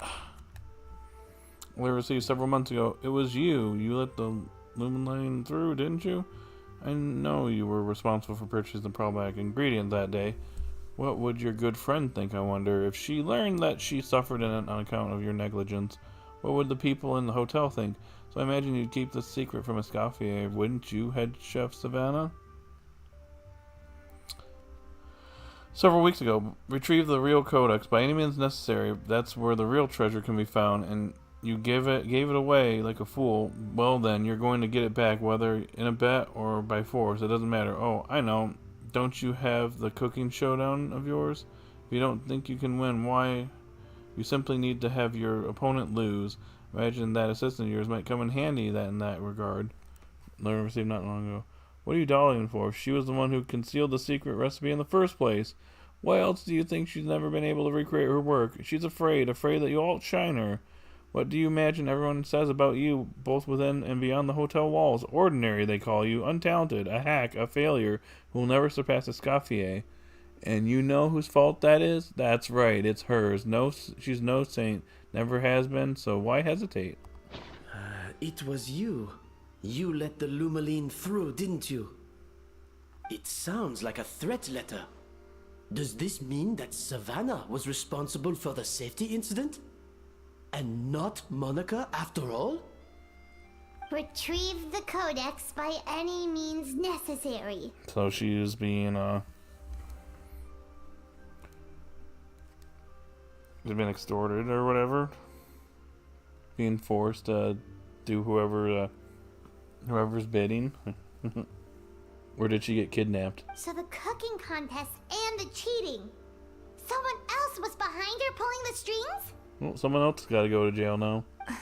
She's keeping the true recipe to herself. Ugh, this is all such a mess. Paimon needs a second to process this. First, we thought that Savannah forced Monica to cheat in the cooking contest. But now, it turns out that someone else forced Savannah to force Monica to cheat? So, did Savannah blackmail Monica? Or is it the other way around? What? What? Is this a twist or what? Are you saying that Monica is the real culprit here and she's actually the one that's pulling the strings? Despite the fact that it's a maid, this is a twist. Somewhere deep beneath the sea. You're finally here. Of course. I should have put 2 and 2 together as soon as I read your threat letter. The food safety incident. The demand for a cooking contest. The instruction to blackmail Monica. Wait. Even the suggestion that Escoffier was keeping secrets from me. It was all part of your grand plan, wasn't it, Monica? This is so weird.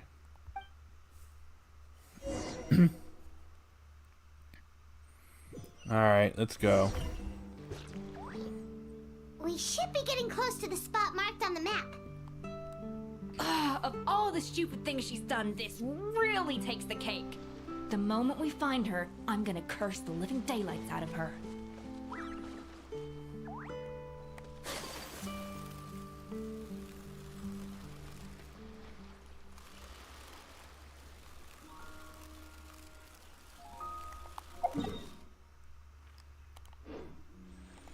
This is near the frickin' Narcissus and Croix and Ordo. Interesting.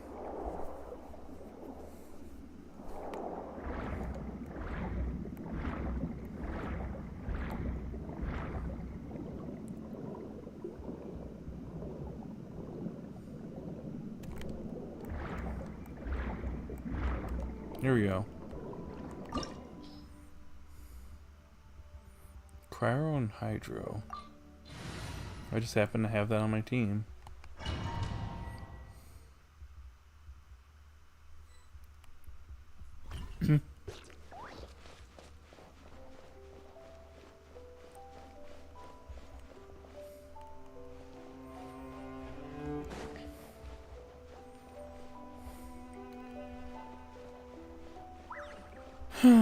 Oh, this looks like Remuria, or going into Remuria.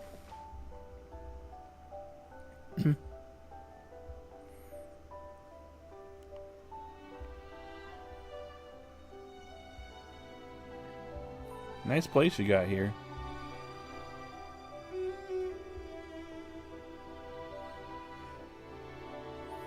Whoa, this place looks like an underwater restaurant, doesn't it? Suddenly, the idea of an adventure chef finding secret ingredients makes a whole lot more sense. I think Modest's codex mentioned this place. A public bath from the time of Remuria. So yeah, definitely the kind of place that would have served food and drinks. So it is connected to Remuria. Hello, Blubber Beast. Huh? Some blubber beasts have come to join the party? How did they get here? Right. They ran off. Guess they're not used to seeing humans. Let's head further in. That could be easier said than done. Something's blocking the entrance. Well, did Modeste mention it in his adventure logs by any chance? They must have gotten through somehow. Good point. Yes, that's right. It's coming back to me now. We prepared a banquet for our shy little guests, and as the food flowed away on the current, they broke into a joyous chorus, and the path opened to us. We have to feed the blubber beasts? With what? There's nothing here besides rocks, romaritime flowers, and lumitoile. See, this is why you should always bring snacks. You never know when you're gonna need them. Now we have to head all the way back to shore and grab some. There is no time for that. Romaritime flowers and lumitoile will have to do. They may not look appetizing to us, but who knows? They could be blubber beast delicacies. Wait, we're seriously gonna try this? Do you like Paimon's VA? I mean, I don't really know much about her. I've heard some things. I heard that she's, or they, I should redo that. They are, they've gotten themselves into quite the controversy.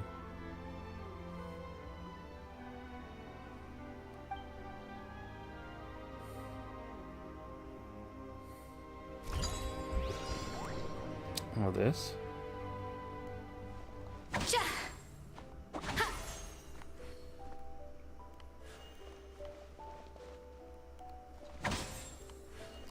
to the freezer.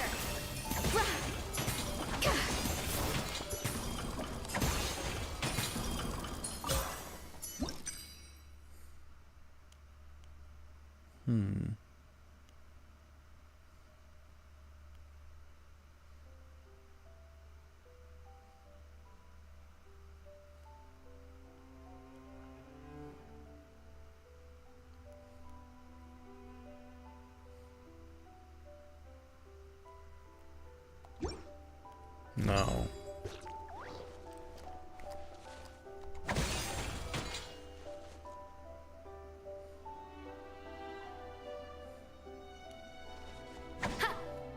A little moose boosh.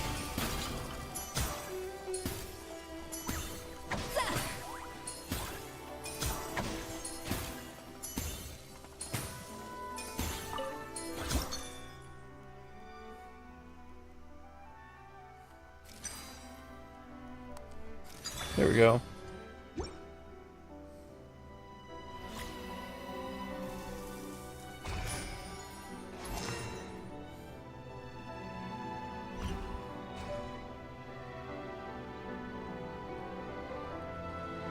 Don't like this. Blubber beasts or not, are we sure this stuff is edible? Trust me, they'll love it.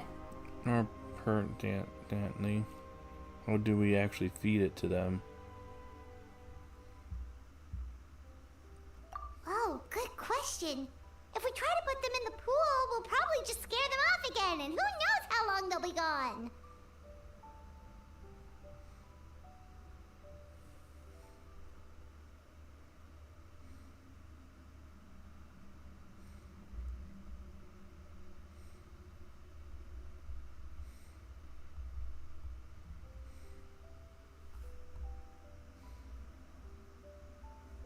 Yes, we can't afford to wait for them to double back. Oh, what was it that Modeste said again? Something about the food flowing away on the current.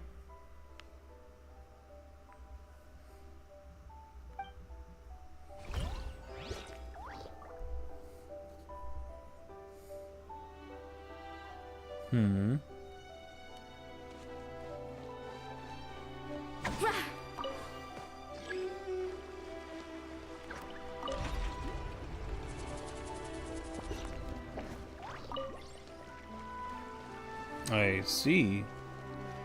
Hey, be careful! Scare them off too much and they might not come back again.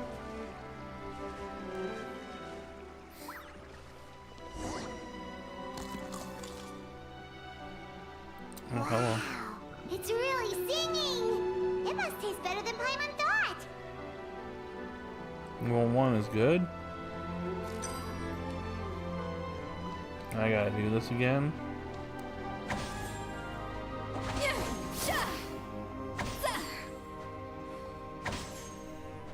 The tracks turned back again. Ugh, so annoying.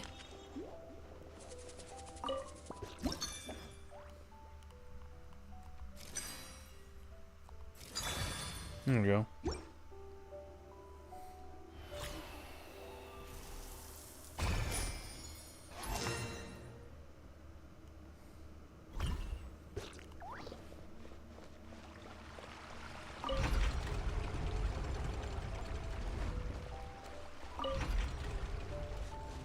Okay.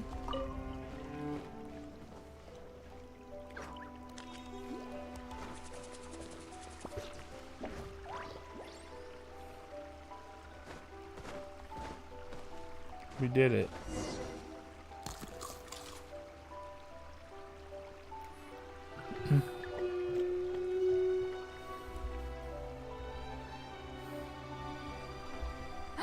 Hey, it's open!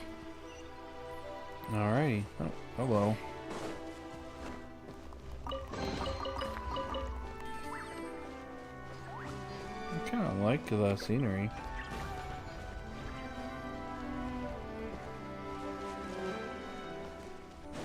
Alright, let's move on. I am a chef after all.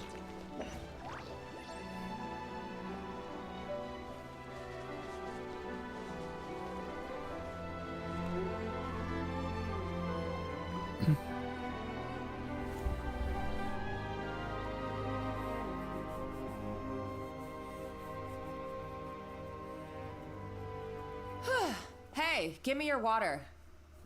Oh, now she's the bossy one. Here. I said your water, the one you just drank out of? Sure.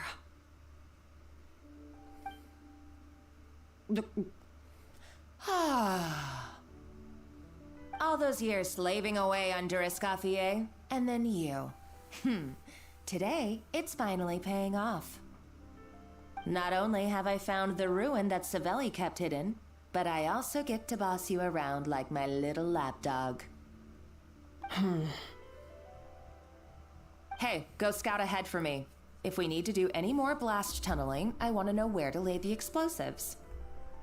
Blast tunneling? Did you not hear me? Get going. Why don't you do it yourself? Oh, when did you learn to fight back? You're always so compliant when I give you instructions by letter. That's because you threatened to expose me for the Lumiline incident. I swear, if I'd known what you were planning, I'd never have... Ha!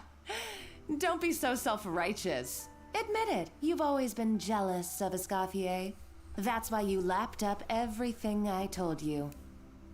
You were terrified of her finding out about your part in the Lumiline incident, and you resented the way her reputation hung over you. So you jumped at the chance to convince yourself that she was the villain, that she deliberately hid her secret recipes from you just to hold you back. It was the only excuse you needed to justify getting back at her. First, idolization, then jealousy, suspicion, and self-deception. That's what this comes down to. It was the same story with Savelli and my ancestor. He offered Modeste his friendship, only to murder him out of vanity.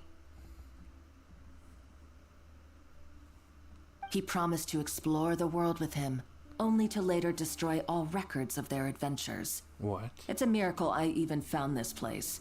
You have no idea the countless hours I spent piecing it all together. So that is true. So you see, you're no better than Savelli. If you can't beat him, betray him, right? I am no Savelli, nor will I ever be. Oh, put a lid on it.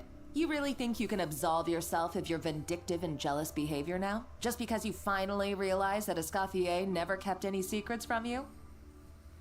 You didn't show any remorse when she left, or in the cooking contest. Why start now? You have no right to redemption. You're right. I don't deserve her forgiveness. But I am done being bullied into submission by you! Ooh, feisty. But you should watch your tone. Talking to me like that could get you in big trouble. I somehow doubt that. Since I poisoned both our water bottles. What?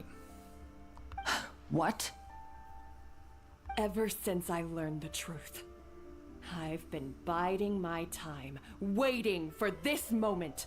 You've played me like a fiddle for so long, and now this is payback!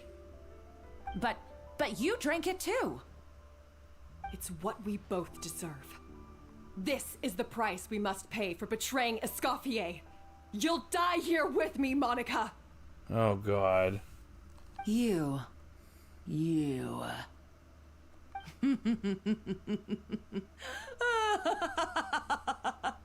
What a lame, evil laugh, man. What's so funny? Oh, you're too much. I thought I'd play along for a bit just to amuse myself. You gave a very rousing performance. I saw your dumb plan a mile off. There's no poison in these bottles, just clean, fresh water. No.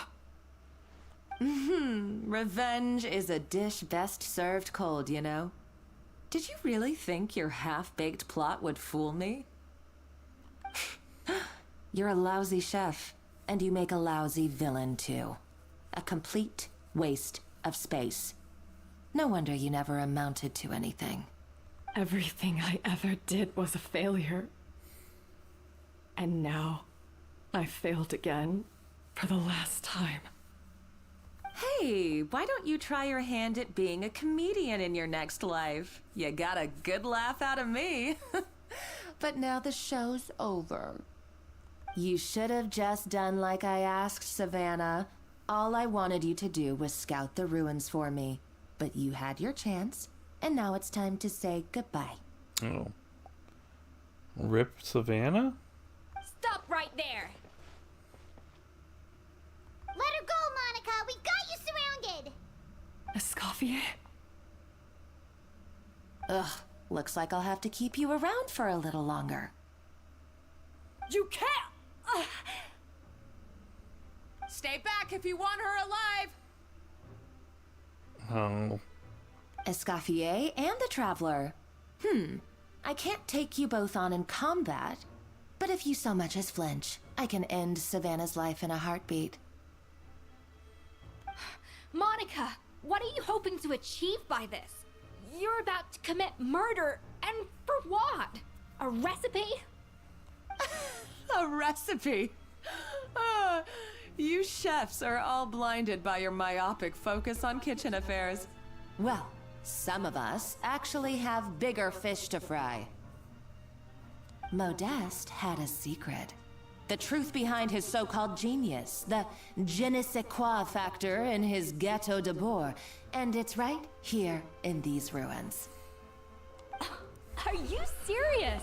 You're here because of a Gâteau de Bourg obsession? You've gone completely mad. I couldn't care less about the cake itself. No, the real treasure is the secret ingredient that Modeste sourced from these ruins.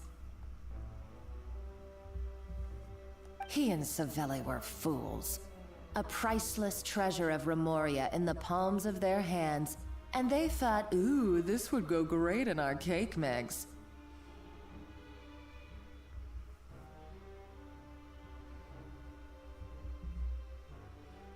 We're talking about a powerful stimulant that also sharpens the senses. That's no cooking ingredient. It's a groundbreaking drug. That's right, I've done my research. It was a drug that Remoria developed for their war machine. I could make a killing by selling it to the treasure hoarders or the Fatui. Really?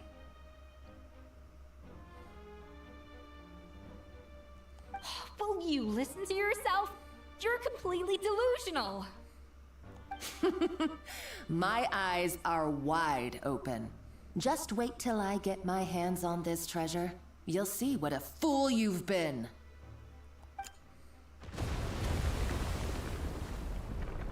Wait, what's that sound? Just when I thought she couldn't get any crazier. She's lucky the whole place didn't collapse. Seems she escaped in the commotion. Let's find another route and go after her. Uh-oh, Savannah's gone too! Monica must have taken her. Oh, what a coward. She's only taken her hostage because she knows that she's no match for you. Well, there's one piece of good news. At least Savannah is safe for now. That's true. Even if she finds the treasure, she'll need Savannah alive if she wants to get out of here in one piece. Oh, well, our path's been blocked, so let's look for another route.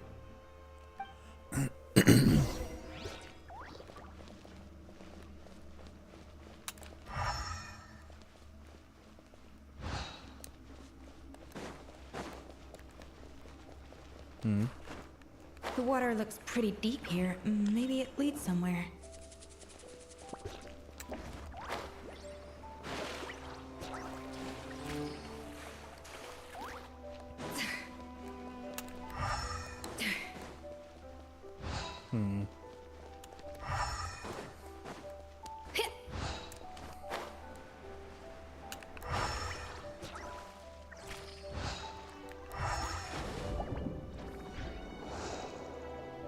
Hello?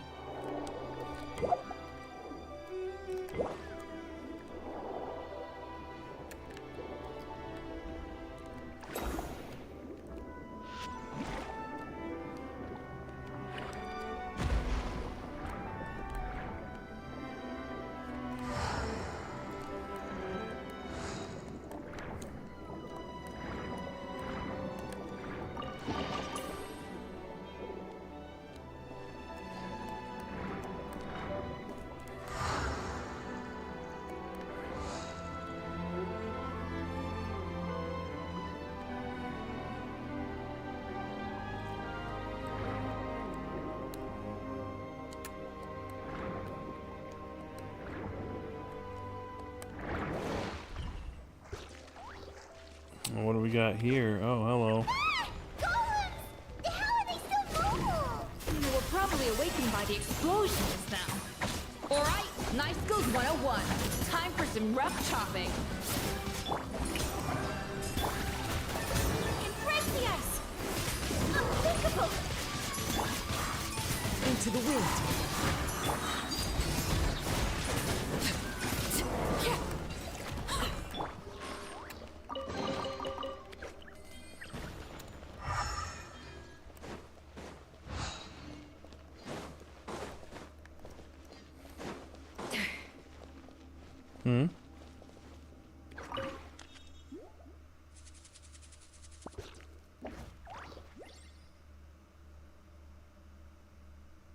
Oh, what the heck is this?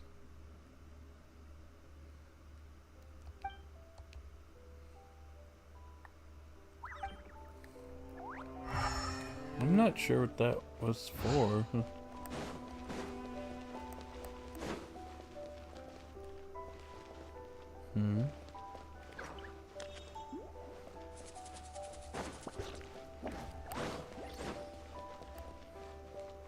Another door? Guess we need to prepare another feast for our guests.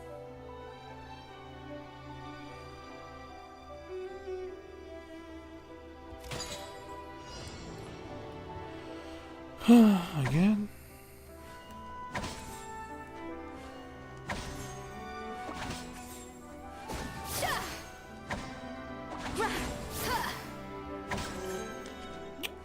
Okay. Off to the freezer!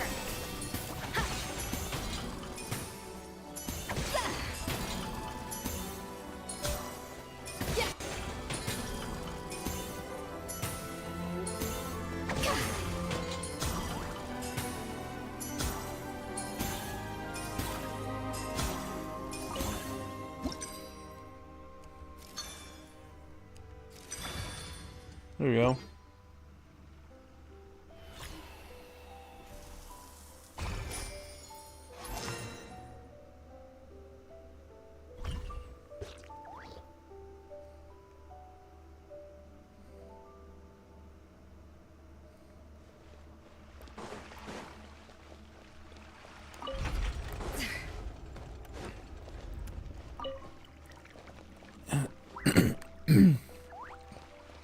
Come on.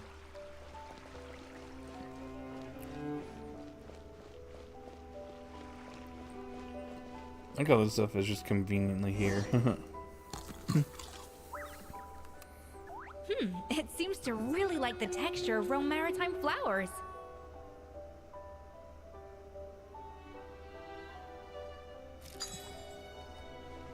A dash of frosting!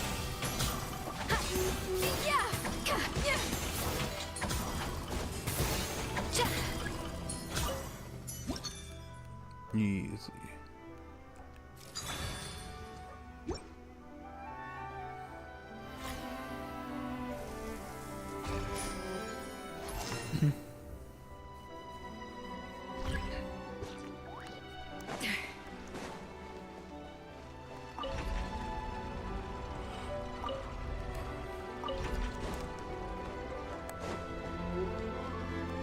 Alright. Huh? Oh, come on.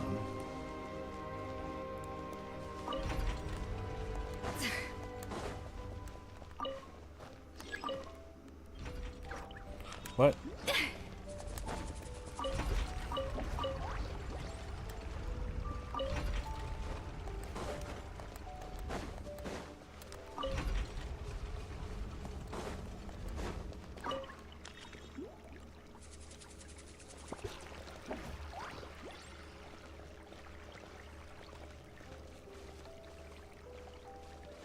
Come on, you can make it.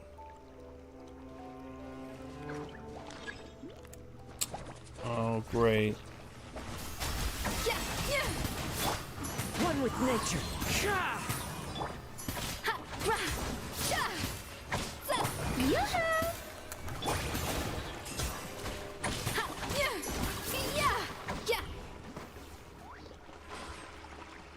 There we go.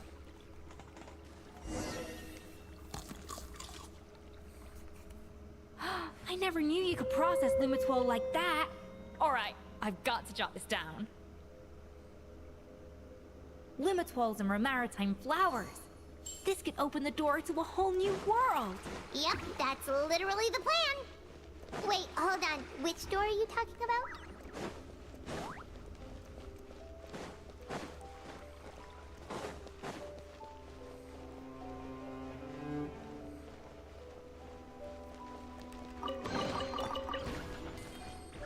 Alright. Moving on.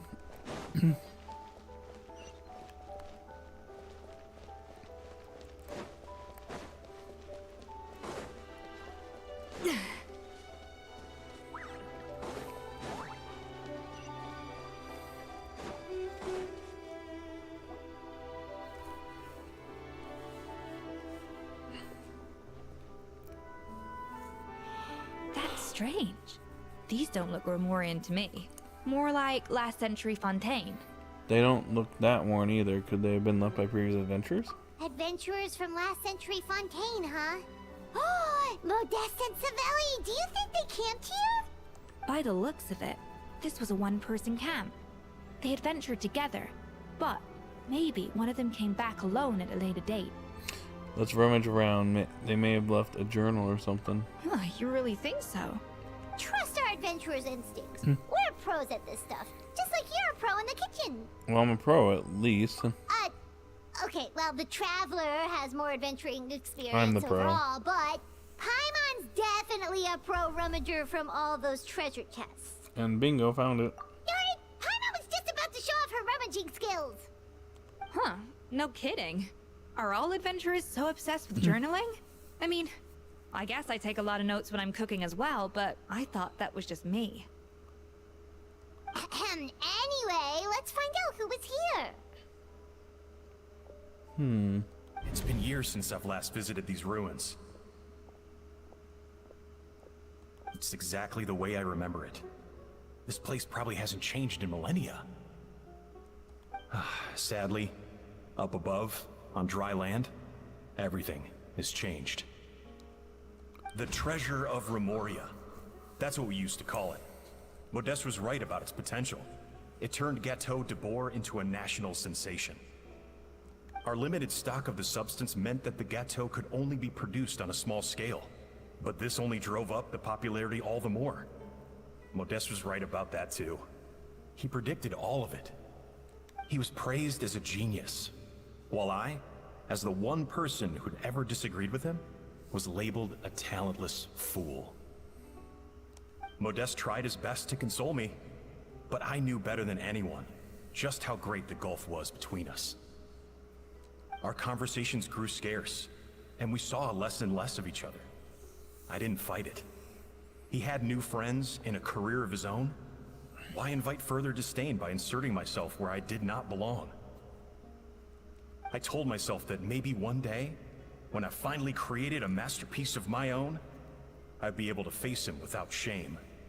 Or maybe one day, when I've put these feelings of self-loathing behind me, I'd be able to ask him with a smile on my face, how about we go on one more adventure, for old time's sake? Unfortunately, that day will never come. So it was Savelli.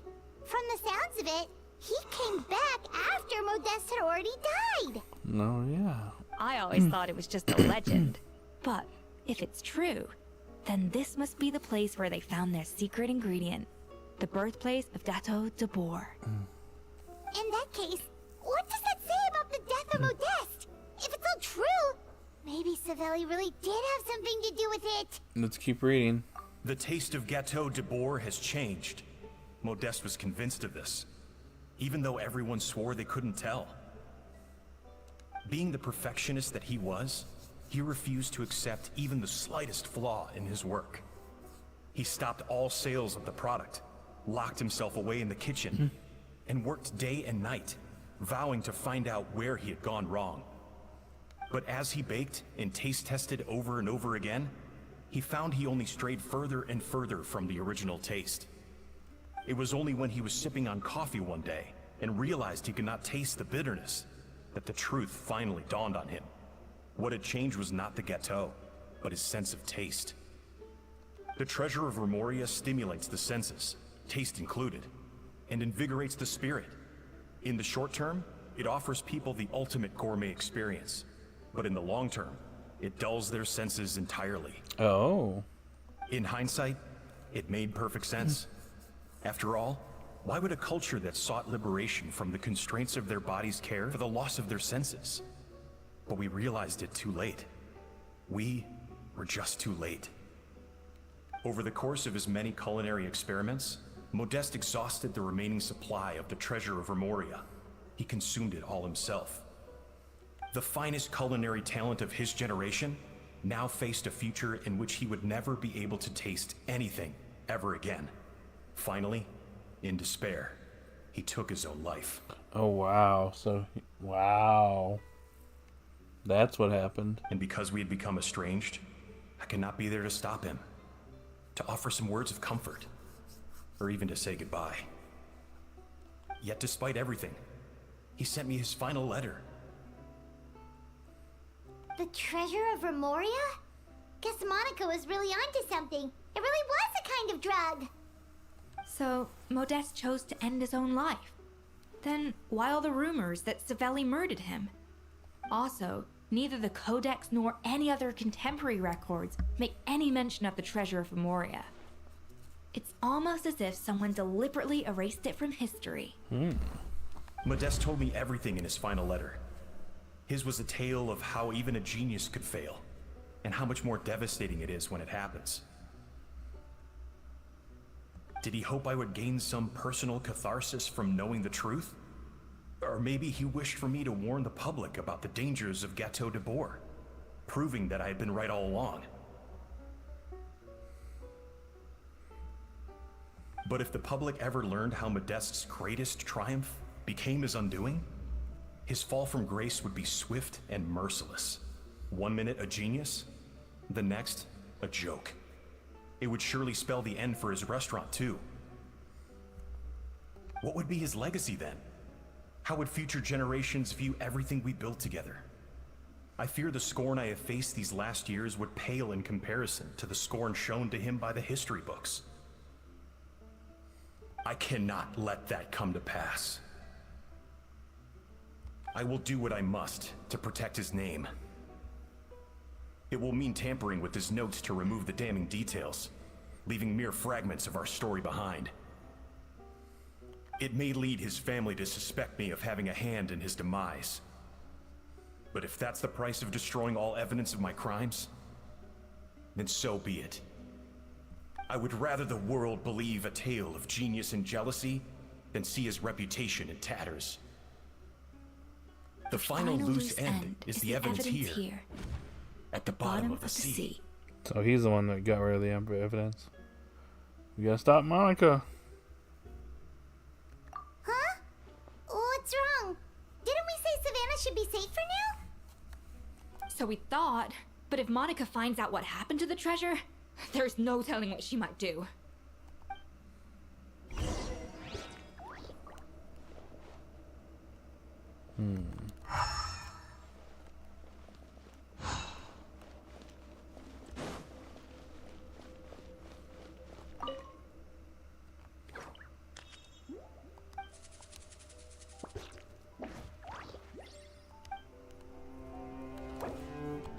Hold on. Gotta turn the light on for Matt.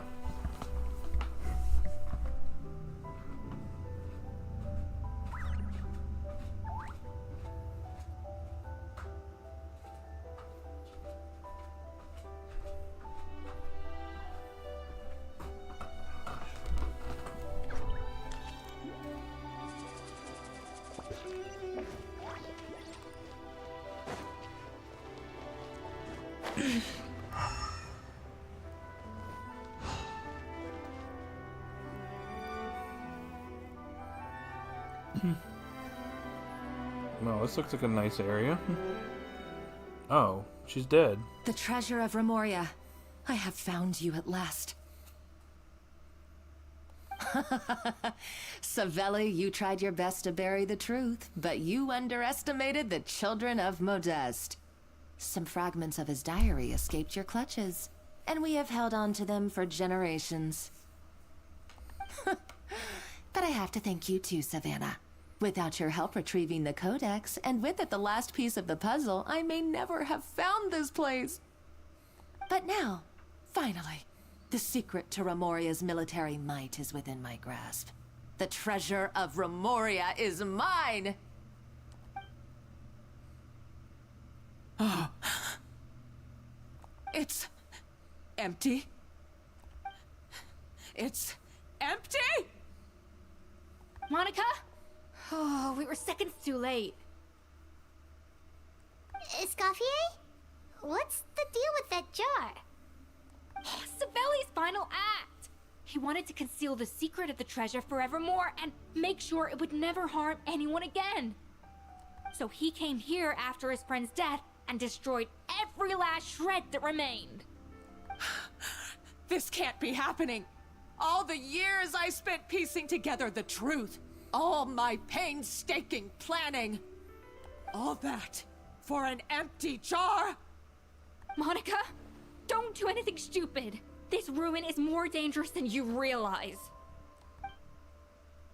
Oh, shut your pie hole! Oh, jeez. You idiot.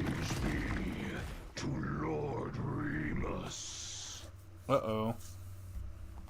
You barbarian shall be slain.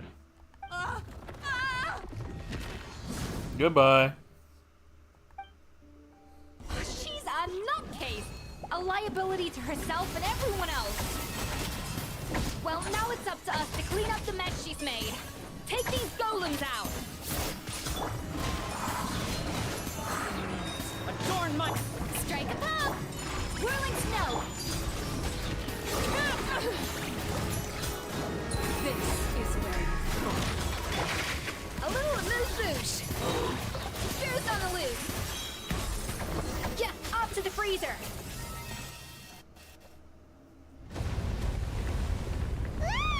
Why is this place still shaking?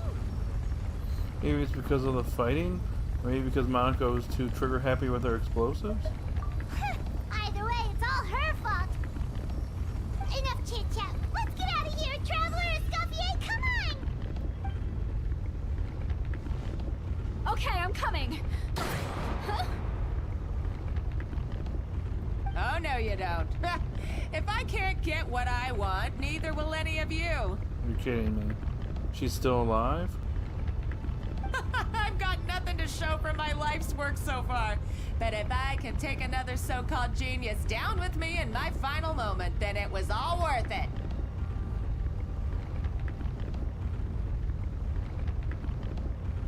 You're a psycho! Huh?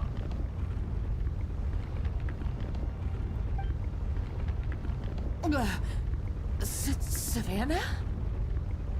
Oh, when did you wake up? Well, rest in pieces.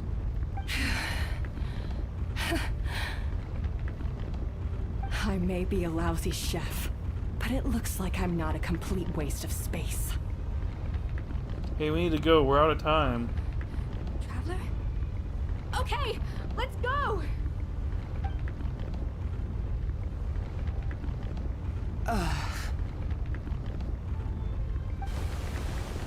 Well, too bad for you.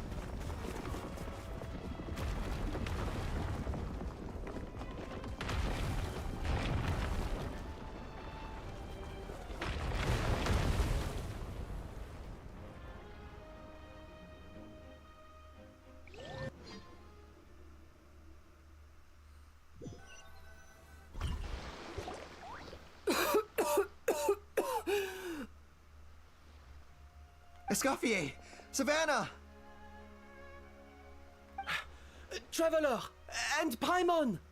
Venegem! What are you all doing here? What did you expect us to do? Stay at the restaurant and sit on our merry derrieres? While the Traveler and Escoffier were out here risking their lives? We had to do something. Even though that something ended up being, well, waiting for you here instead. I don't deserve any of you. And I certainly don't deserve to be your head chef. It was my fault Escoffier had to leave. Then I couldn't live up to her standards. I acted like a tyrant in the kitchen. And now I almost got myself killed. Come back, Escoffier. Come and be our head chef again. I'll never be able to replace you. Okay, so everything I said to you the day I left, it just went in one ear and out the other? Huh? Sorry, I was kinda in my own head at the time. All I could think about was the Lumiline situation. What was it you said again? Here we go. Forget it. It doesn't matter. Anyway, I didn't leave this job because of you. And you're not nearly as awful a chef as you think. If you were that bad, why would all your staff show up here for you? Escoffier's right. Sure, you nitpick our work and get us to do things over a lot. But when it comes down to it, you're the one who's always doing whatever it takes to make sure the customers get served on time, every time. Things were pretty rough after Escoffier left, and Savannah's the only reason we've been able to make it through. Our customers know that Escoffier doesn't work for us anymore. But the fact is, they keep coming back. If that's not an endorsement of your work, I don't know what is. At the end of the day, we're all human, and we all make mistakes. All we can do is recognize where we get it wrong and do our best to improve. That's all that's humanly possible. No, I get what you're saying, but what I did to Firmin and to Escoffier, it's unforgivable. Well, about that, there's someone else here to see you, Chef. It's been a while, Chef Savannah. Oh boy. Firmin? I'm so sorry. I put far too much pressure on you. And the way I stubbornly refused to go and see you after you fell ill. There's no excuse. But I'm too late, aren't I? The damage is done. I heard that you can't even hold a kitchen knife anymore. Actually, I think I'm going to be just fine. Huh? We thought Firmin's problem was purely psychological in nature. But after the threat letter came to light, it got Firmin thinking. And then he remembered the tea that Monica used to give him every night. Oh. And as it turns out, she was lacing it with Lumiline the whole time. Wow. No way! Doesn't that cause nerve damage? It can. High doses pose a risk of serious nervous and sensory complications.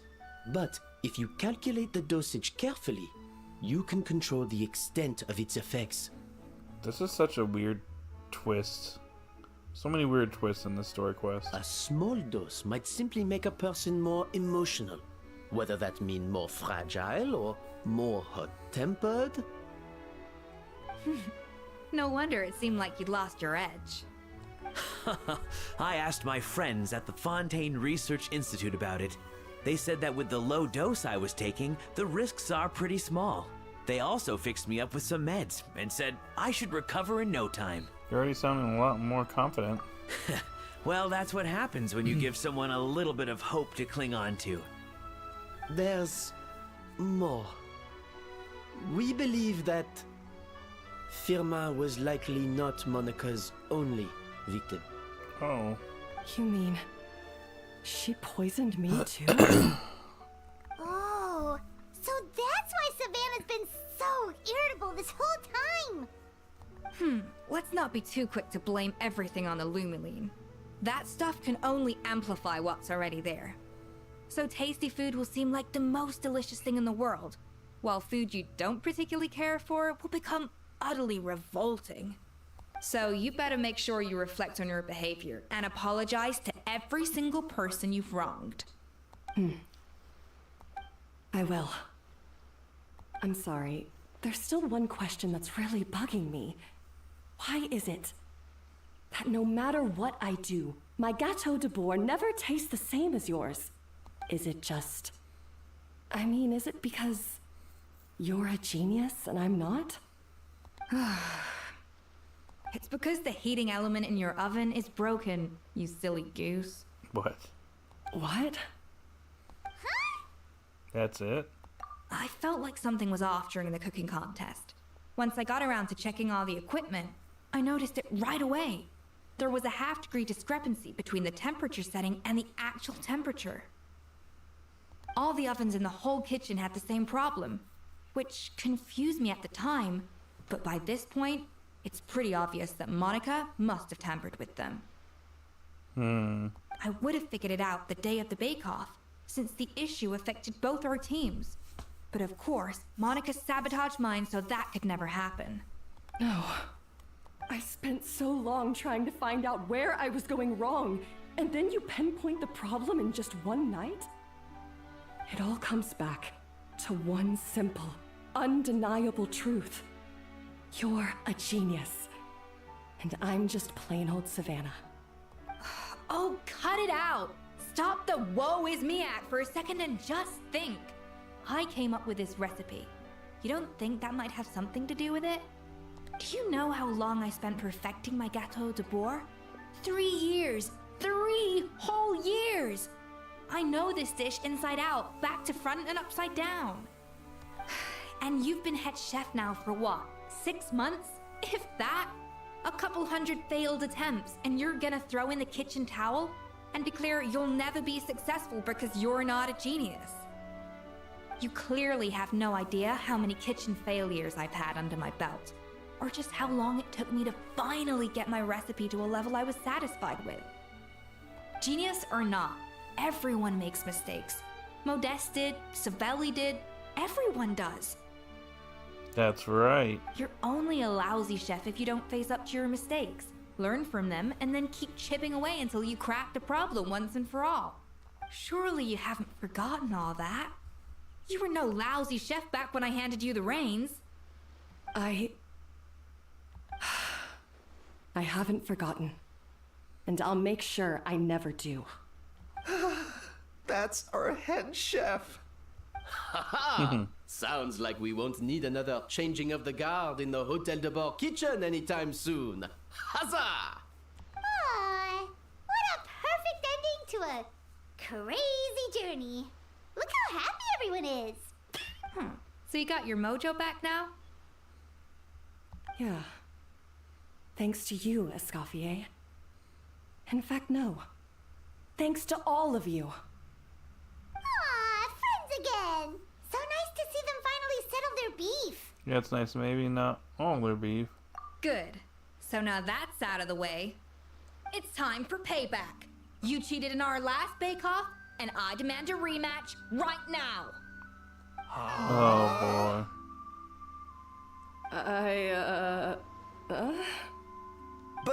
But that was mostly Monica's fault, wasn't it? Right. And also, does it have to be right now? Savannah's only just got her mojo back, and you barely escaped from a death trap. No excuses. This is a cooking contest between 2 top chefs, and nothing will stand in its way. Well, of course. So grab your spatula and get ready, because this rematch is happening today. Right now, this instant. Hey,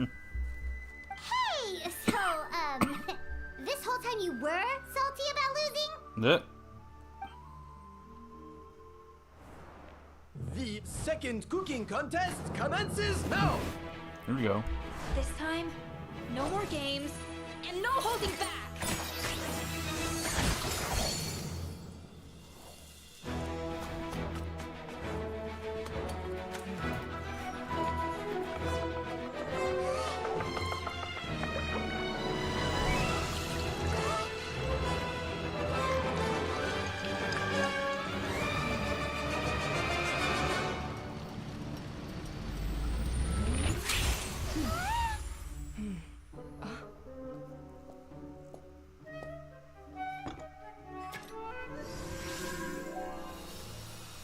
Oh boy. Looks good.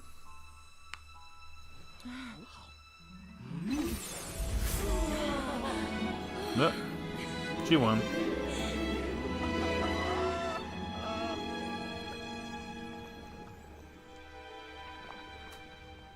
Nope. I feel like I don't have the right to be here. Hey, what are you so afraid of? You can't unbake it now. And if you don't serve it, then good or bad, you'll never find out how to improve. If you're too scared to fail, you'll never know what real success tastes like. So? Embrace your failure. Taste it. Digest it. That's the way to success. I don't know. Sounds like it's easier said than done. I'll do it. Alright. You still lose, though.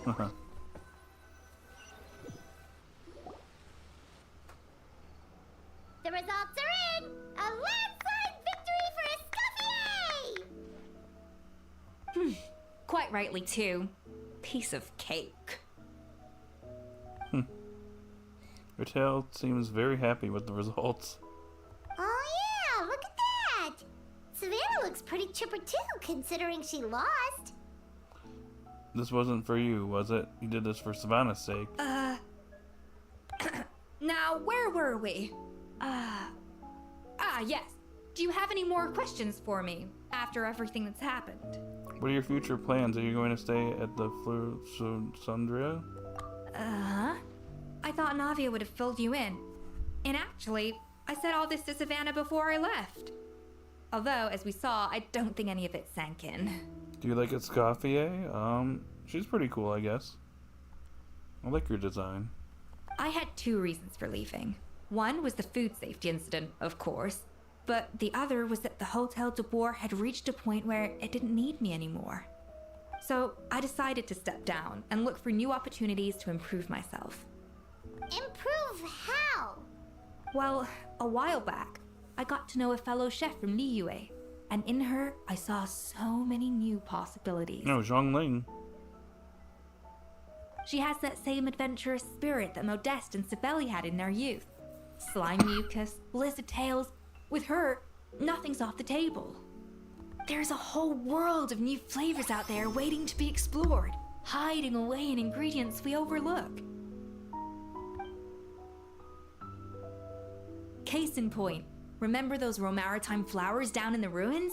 I used them in the cooking contest just now. Did you taste the difference? What? Paimon didn't notice at all! Half of the art of cooking is dissecting the recipes of previous chefs and figuring out the exact constellation of elements that gave their work its signature taste. And the other half, it lies in freeing yourself from the confines of the kitchen. You've got to go out and explore the endless possibilities out there. Uh-oh. Paimon's suddenly not sure she wants to try your cooking anymore. Well, I'm always down to be your taste tester. You should definitely make Paimon test all of your most experimental dishes. Hey! Don't worry, it's not going to be a free-for-all like in Modeste's time. Before I put anything into my food, I'll obviously do my research, make sure it doesn't contain any harmful substances. In the meantime, take this. It's a recipe for Petit Gâteau de Boer revised version. I tweaked it to suit your needs as busy adventurers. Hope you enjoy, and remember, feedback is always welcome. All right! So, do you ever see yourself returning to Hotel de Boer? Oh, of course. I've already promised Vanishem that I'll come back every once in a while to make sure the quality of the food remains at an acceptable level. Good luck to Savannah, I guess. You know, Paimon's still a little disappointed that we never got to see the treasure of Remoria. Surely Monica wouldn't have gotten drawn in so deeply if it wasn't for all the mystery surrounding the original Gâteau de Boer. She practically dedicated her life to finding the lost pieces of Modeste's diary. Then went to all that trouble to infiltrate the Hotel de Boer. And in the end, it was all for nothing. She sold her soul for a dream, then had a rude awakening. Her life's work became a grand exercise in futility. Since you mentioned the treasure, Between Modest's writings and what we saw in those ruins, I think I may have figured out the truth. The so-called treasure of Remoria was most likely a substance that the Remorians extracted from Lumitwals, better known to us as Lumiline. Huh? So then, why all the hype back in the early days of Gâteau de Bourg? Don't forget, it was a very different era. We could barely even refine sugar back then, so desserts were very much in their infancy. In a world of bland food, it's no wonder that the first thing to really excite people's taste buds took the world by storm. And as for the Lumiline, it may well have been somewhat valuable in ancient times, but these days, it's just another drug from the Fontaine Research Institute. Even if Savelli hadn't destroyed it all, I doubt it would be worth that much these days. So after all that, there was nothing in those ruins but worthless junk. This is an oddly long story quest. Usually the story quests aren't like 3 hours long. Feels strange to say, but Paimon almost feels sorry for Monica. This is an She Archon. sacrificed it all only to get nothing in return. She got exactly what she deserved. Yes, Paimon. Poor Monica.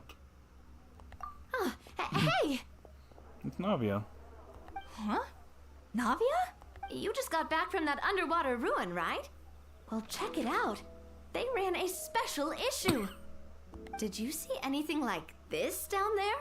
Freshly unearthed from the ruins of Remoria.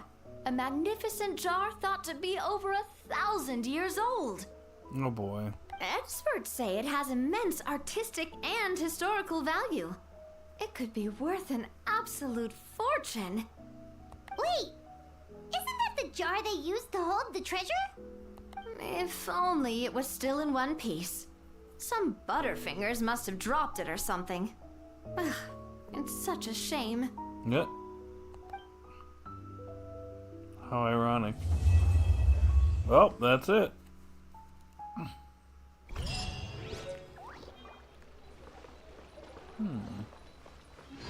Oh, she's already gone, huh? Oh, well, we did it. We finished the story quest. Okay, well. We pretty much accomplished what this stream set out to do.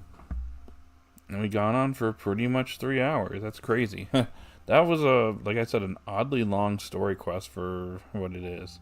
Usually the story quests are only about 2 hours long. Sometimes they go a little bit over, sometimes less, but this one was like 3 hours long, dang. Alright, anyways, guys, we're going to wrap things up here. So, next stream will be the Horizon stream on Saturday. And yeah, we'll figure out what we're doing next week. But anyways, guys, that's all I got for tonight. So, if you are still here, thank you so much for joining me tonight. I hope you have a great rest of the day or night wherever you're at. And I will see you all later. Bye now, everyone.